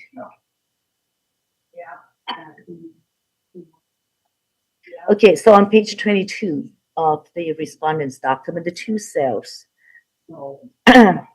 without using price per square foot, we're looking at 2.656 for a 2,700 square foot, comps 1, and then 2.482, I'm rounding million for comp 2. How does the city arrive at the subject's assessed value? Yeah, so as mentioned, and this was in my presentation earlier, and I do feel that I've answered this a few times for you. So all of the different property characteristics are built into our valuation models. So we're looking at all of the same property characteristics that a potential purchaser would be looking at. So we are looking at location, we're looking at the lot size, we're looking at the year it was built, our effective year built. It incorporates any additions or renovations that have occurred to the subject property or to the properties there. So that would be an adjustment to the effective year built. We're looking at the above grade floor area. We're also looking at the quality of construction and finishes, the type of structure that it is, if it's attached or detached.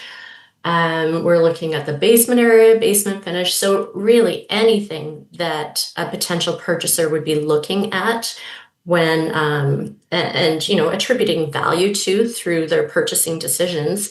That is what our valuation models are built on. So why I guess of course we look at everything just like I look at everything, or the buyers would look at everything possible. So why is it adjusted to 2.2 and not 2 mil and not 2.4? How is that?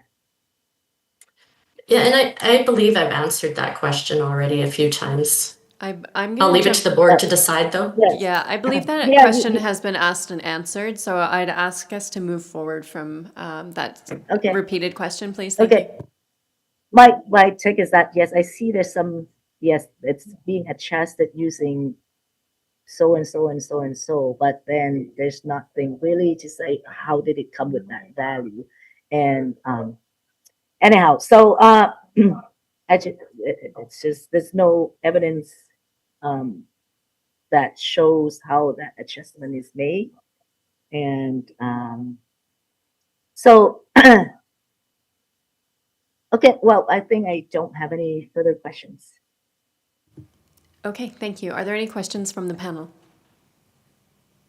Okay, thank you very much, Ms. Bannerman, for that information. We will now move on to the complainant's rebuttal evidence. So when you are ready, please go ahead. Sure. So let's go on to page 3. So this is the rebuttal to the response market modified approach. On page 7 of the Guide to the Property Assessment of Taxation in Alberta, it recognizes 3 approaches to value: self-comparison approach, cost, and income approach. And as in the table 2.1 stated there, self-comparisons is to compare sale prices of similar properties in the property being assessed. And the cost approach is the market value of land plus cost minus depreciation. And the income approach is estimate of what potential purchaser would pay for a property giving its expected rate of return. There's nowhere in there that mentioned anything about modified cost approach. And from reading,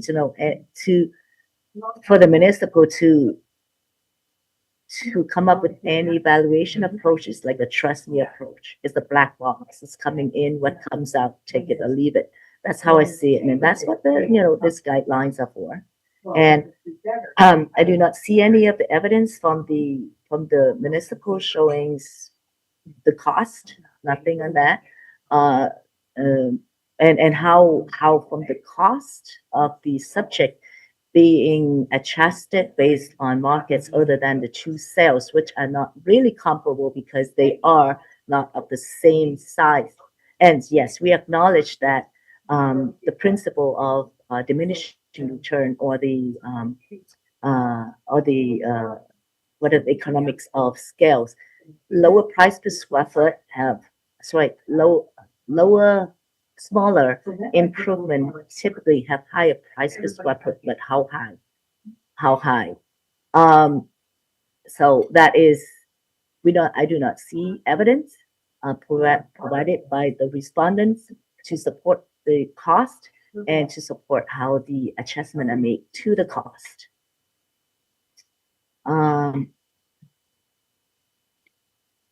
So the mass appraisal, this is the standards of mass appraisal.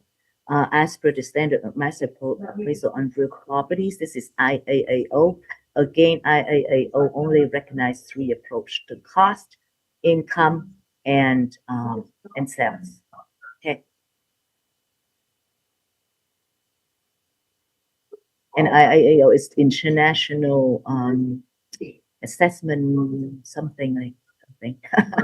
I have to find out, but IAO is pretty reputable and recognized by worldwide. Okay.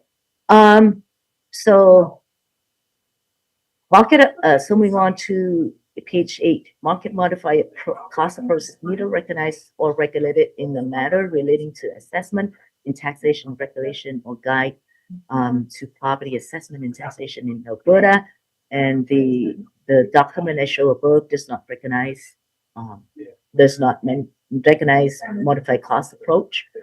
And it's the board decision to determine not only that the assessments are done in compliance with the MBRAT and the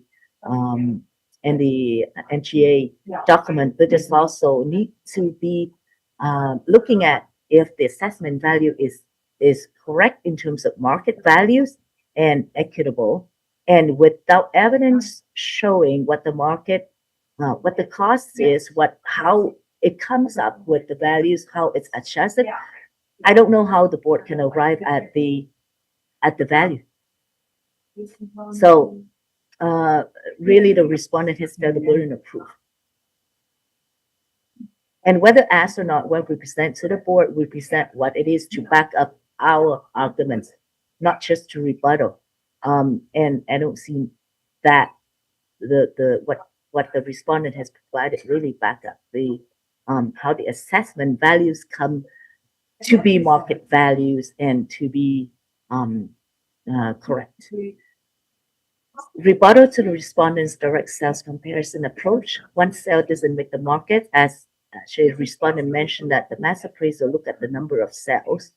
I assume it's more than two, so why only two presented here?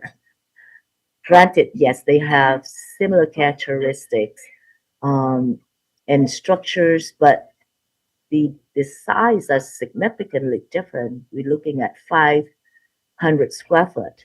So how does that equate, or how is that adjusted?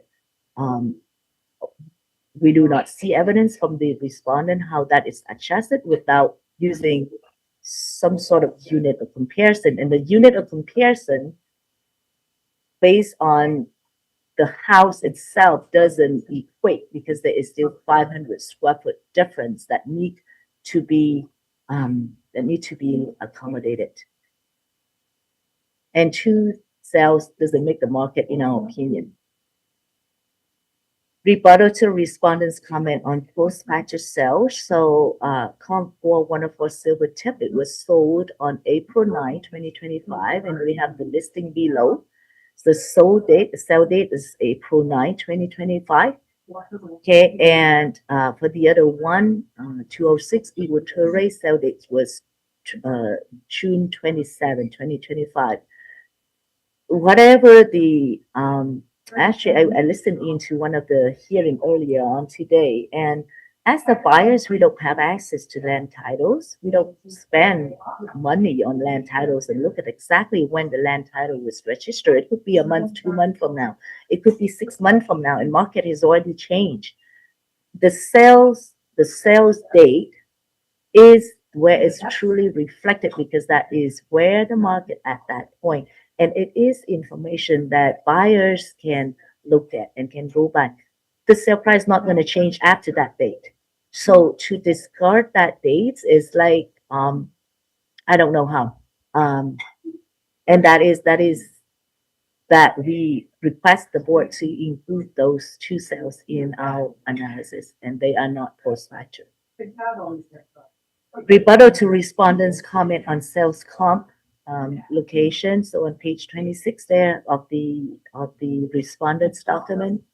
So due to insufficient sales comps in Silvertip market, we include sales comp in close proximity to the subject. And as you see in the map, they are, if not walking distance, and they have very similar, if not superior, characteristic. In terms of neighborhood, positive influences like green spaces, larger land areas, and whatnot. And single detached residentials are superior, more desirable, and higher value because of full ownership. You don't share anything. There's a privacy. You don't share yards. You don't share wall, and noises that from the neighbor. Single detached residentials have larger lot, more parking, value appreciation, and typically have higher costs. So the principle of substitution is the fundamental concept in real estate appraisal and economics, which state that prudent buyer will not pay more for property than cost of acquiring an equally desirable or available substitute property. Rebuttal to respondents' comment on the typical cost handling walk-up entrance. So the principle of contribution in real estate state that the value of property component or improvement is determined by its contribution to the market value of the whole property, or by its individual cost, So with regards to the respondent's comment issued before the board is therefore not the cost of constructing the walkout basement, but rather the extent to which the marketplace recognize any difference in the value attributed to that feature within the Canmore market. Our rebuttal is this. The Canmore Municipal Assessment Subject using modified cost approach, which starts up with cost. So adjustment being bringing upward or downward depreciated costs for additional or lack thereof features are necessary and required in cost approach. Okay. The physical characteristic and topography of the site for a walkout are attributed to the land value, not improvement cost. Okay, so COM 1106 Stone Creek Place is below grade and adjusted for construction cost for a walkout is made. COM 4104 Stone Creek Place does not have below grade. It's adjusted for land and improvement are made. And that's why this is a larger assessment because of the land as well as the finished basement and the walkout. So we provided adjustment, whereas the municipals provide no proof of adjustment. Respondent argues that adjustment applied by the complainant should be afforded little evidence weight, while it provides no adjustment at all in their approach. Okay. Rebuttal to respondents' comment on unit comparisons. So the complainant has demonstrated sufficient adjustment made to land below grade and improved walkout values for undeveloped. Many positive influences of sales COM, like larger area in larger land area and single detached quality, would bring the market to even lower value. Price per square foot are arrived at, it was not used for the comparison, it was arrived at after characteristics are identified and adjustments are made. Complainant is, we believe that we are generous in terms of, in some instances, in terms of adjustment. The respondent submits not to use price per square foot of two sales COM, which is one, not adequately represent the market, and two, do not show the correlation between the sales prices and the subject's assessment. So if you look at the respondent's sale comps, the 828 Silvertip Road was sold at $947 per square foot. 830 Silvertip Road was sold at $1,065 per square foot. The subject is assessed at $1,096 per square foot. Is clearly out of the range. How did the city come up with $1,096 per square foot? It's not shown. Okay. Similarly, in the equity, from the equity perspective, using those two same comps that the city provided, 828 Silvertip Road, the equity was $943 per square foot. For 830 Silvertip Road, the assessed value is $1,006 per square foot. The subject is assessed at $1,096 per square foot. Clearly, again, the from equity perspective, the subject is outside of the range and significantly higher. How is that adjusted? How was that decided, or how was arrived at? So, I'll rebuttal to the respondent's comment on equity. So, I just mentioned that earlier. So it was assessed at, so comp 1, 830 was assessed at 928 square foot. Comp 2 was assessed at so the comp 2 was assessed at 943 per square foot. It may be a wrong calculation, but I had, maybe, let's see. Let's just do a calculation. Oh, just bear with me.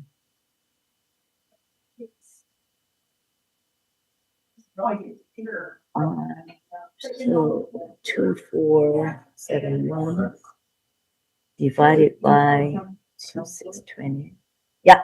So comp 2, 828 Silvertip Heights was assessed at $943 per square foot. The subject is assessed at $1,096 per square foot. It's clearly outside of equity range. It's outside of equity range. It's outside of sales range. Okay. So a conclusion is that the respondent submit several false statements. The respondent submits that the complainant has adopted precisely the same method that the board rejected in Tony Prasad. The analysis relies upon average price per square foot calculation while failing to adequately account for the many differences between comparable properties and the subject properties. We have identified superior, inferior characteristics of the sales comp compared to the subject. We have made adjustment based for the significant differences.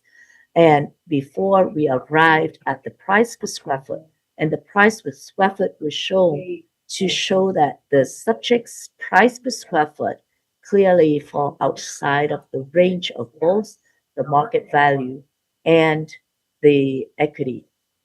Higher, like it's definitely higher, and outside the range of market value and equity. Complainant's methodology is inconsistent with well-established appraisal principle of economy of sales. So on page 20, the complainant's evidence document the company state that subject's improvement is slightly smaller than the comps, therefore higher price per square foot. So we do acknowledge the economies of sale, and hence that's why our request value is still higher than the range of the market value and equity. Okay. The respondent's methodology and analogies do not align with regulations and are inconsistent.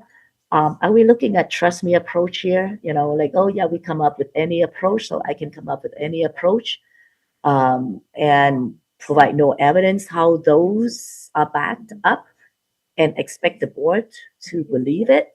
That is not the board's position. The board's position not only to ensure that the legislations and regulations are met, but also that evidence is sufficient and provide adjustment and go by the book. And it's not a trust me approach. There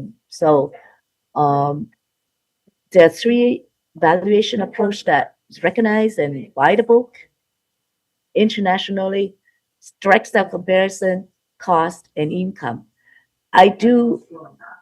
For instance, I do understand, let's say, if, you know, depending on the evidence available, we may have to provide more than one approach to back up the values, but not to mix them up. So that is the difference. And that is why we provide incomes, we provide equity, and in some instances, we actually provide cost.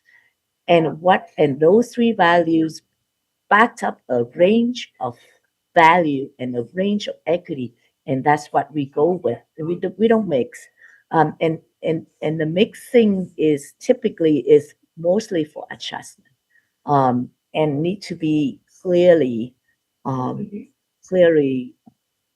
presented or justified.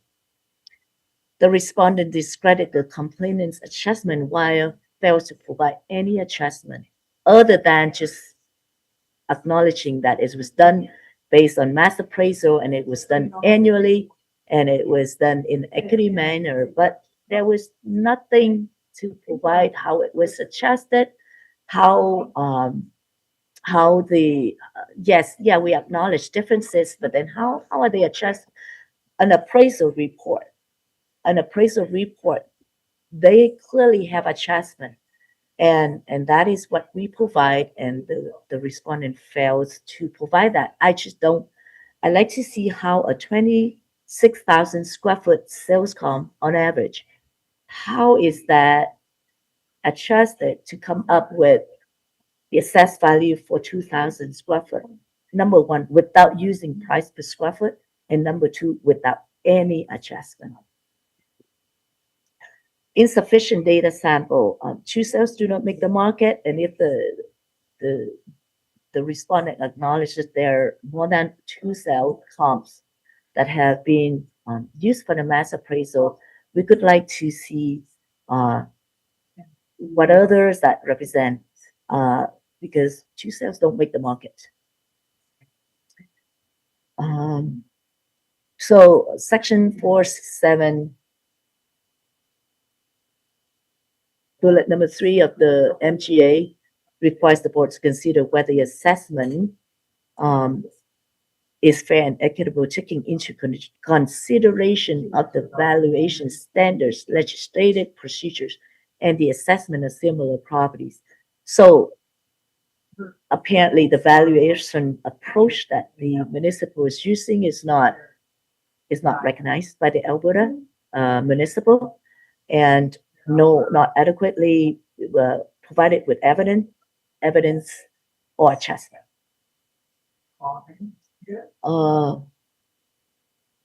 So our sale comp shows the period residentials were sold and assessed lower than the subject assessment.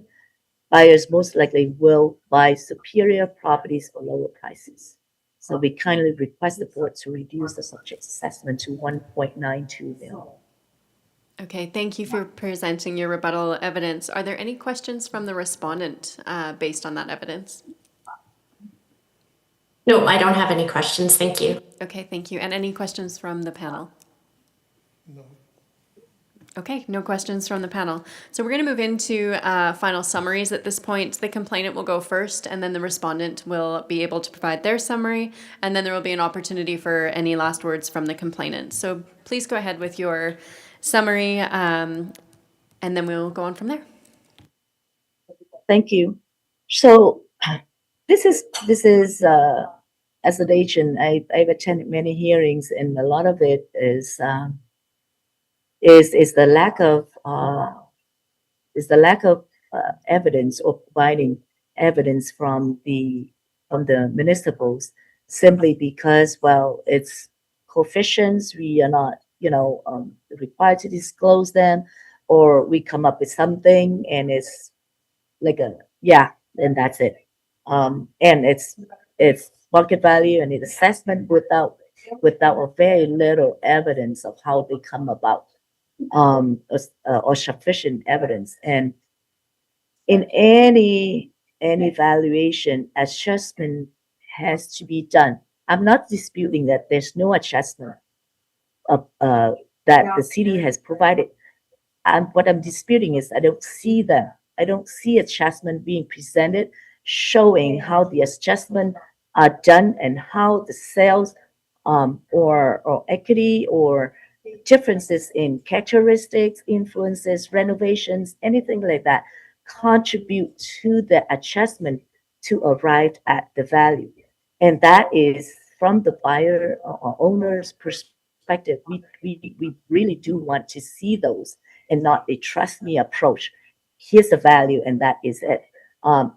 Like we acknowledge smaller areas or larger land areas have different, it's not linear. The price per square foot is not linear, and that is where the adjustment comes in, and I just don't see any of that. And to say that because we're not asking for it, the board didn't ask us to provide this, that the board didn't ask us to provide evidence, but we come out and we provide evidence that we believe is sufficient for the board to make the right decision, whereas we do not see that from the respondent perspective. And so the municipal may not fail assessment from the administrative perspective, administrative law, but the city does not provide any sufficient evidence or evidence that clearly show that assessment is at the market value and equity. And based on ourselves, after adjustment, based on equity, from the equity and sales ranges from about $940 per square foot to $1,065 per square foot. But the subject is clearly assessed way outside of that range and a lot higher. Okay, so granted, we have seen sales that in a lower range. We have seen sales, including other sales that in a lower range, market value with just a little less than $900 per square foot. So we take all of that into consideration. We kind of request the subject to be assessed on the higher scale of the equity and sale, which is $950 per square foot, which comes out to about 1,920,000. Thank you very much. Over to the respondent for your summary, please. Sure, thank you. So I just want to provide clarification based on the complainant stating that land titles are not available to people. Alberta land titles are public documents and they are available to anybody who requests them. So simply not having requested them from Alberta Land Titles Office is not really a compelling reason to discount them and revert back to MLS sale dates. In addition, the actual land title documents, which include the sale dates or the land title transfer dates, they were provided as part of the respondent's disclosure on pages 46 to 74. So the complainant did have that information. The reason that we do use Alberta land title transfer dates rather than MLS sale dates is, first off, because not every property transfers through MLS, so we're putting everybody into the same process. Everybody's being treated the same in their process. And also because we've been directed by Alberta Municipal Affairs that we must, when preparing assessments, use the Alberta land title transfer date, not the MLS sale date, regardless of the length of time between the MLS transfer date and the land title transfer date. We are required to use the land title transfer date. So the respondent submits that the evidence before the board demonstrates that the assessment has been prepared in accordance with the requirements of the Municipal Government Act and the matters relating to assessment and taxation regulation. So that the assessment reflects the legislated market value as of July 1st, 2025, and that's the market value standard that's prescribed by the legislation, and also prepared using the legislated mass appraisal process. While the evaluation approach has occupied much of today's discussion, respectfully, they're not the question that Alberta legislation asks this board to determine. The board is not being asked to determine whether another appraisal methodology could also have been used, nor is the board being asked to decide whether individual components of the respondent's valuation model could have been expressed differently. Rather, according to the legislation, the board's task is to determine whether the assessment before it reflects the market value of the subject property as of July 1st, 2025, having regard to the legislated valuation standard, which is market value, the prescribed procedures, which is the mass appraisal, and the assessments of similar properties, which is the equity component. The respondent respectfully submits that the evidence demonstrates that it does. The respondent has validated the assessment of the subject property by using the most comparable market sales available. Those sales are located within the same neighborhood as the subject property. They represent the same property type, a duplex. They're the same quality of construction. They all have similar effective age, and they all have a similar walkout basement characteristic. The two sales provided by the respondent are very similar to the subject property. The largest difference between them would be the differences in the square footage. These properties compete directly with the subject property and provide reliable evidence supporting the assessed value. Conversely, the complainant has not demonstrated that the assessment is incorrect. They've brought up many other issues and tried to find fault with the way that the valuation has been done, but they haven't demonstrated that the assessment as of a reflection of market value is actually incorrect. Many of the properties that were relied upon offer significantly different property characteristics from the subject property. Several are located outside of the Silvertip market area. Several are detached dwellings rather than duplexes. And several of them also occurred after the legislated valuation date using Alberta land title transfers.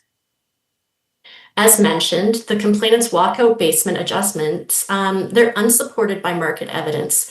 They rely solely upon construction cost information from a different municipality, and we feel that it fails to recognize the physical limitations imposed by the topography within the town of Canmore. The respondent further submits that the complainant's reliance upon an average sale price per square foot and the resulting equity analysis does not satisfy accepted appraisal principles, nor does it demonstrate that the assessment falls outside of the equitable range of assessments for similar duplex properties.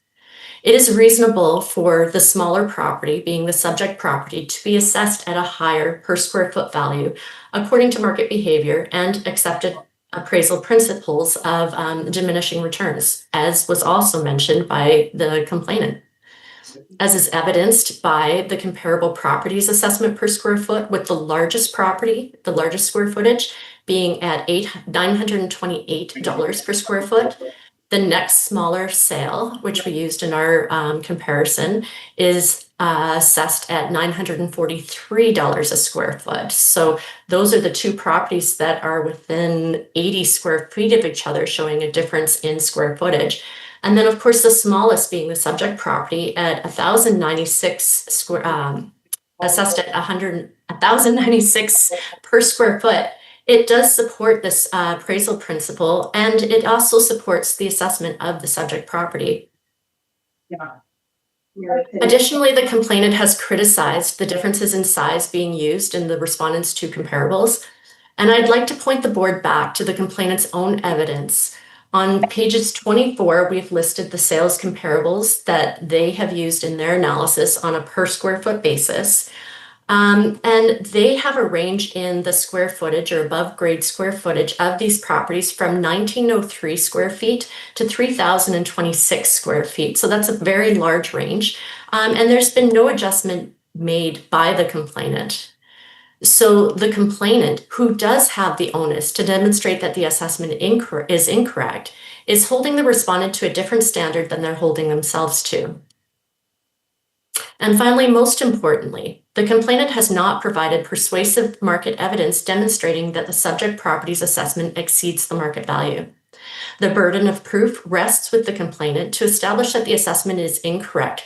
There's been nothing through the complaint process for the subject property to change that onus over to the respondent. The respondent's sole role is to respond to the issues and the information and evidence that has been raised originally by the complainant, not to infer that other information would be requested either through rebuttal or through discussion during the hearing.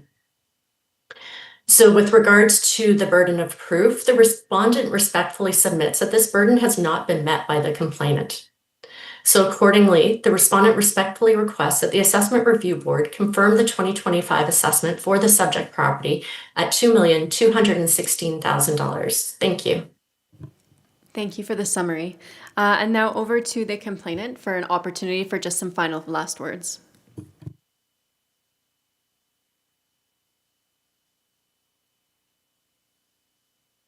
Oh, sorry, I was on mute. No further comments. Okay, great. Thank you to everyone for your presentations and for the questions. So at this time, I would like to ask the parties if they feel that they have been heard today and if they feel that they have received a fair hearing. It was good, yeah. I do, thank you. Okay, thank you. So I will now declare the hearing closed. No further evidence or submissions may be received by the board. The Municipal Government Act requires a written decision within 30 days and gives the clerk an additional 7 days to issue the decision. So we will make every effort to meet or beat those requirements, and the clerk will forward our decision at the earliest opportunity. So that concludes the hearing. Thank you very much, and I hope everyone has a nice day. Thank you. Thank you.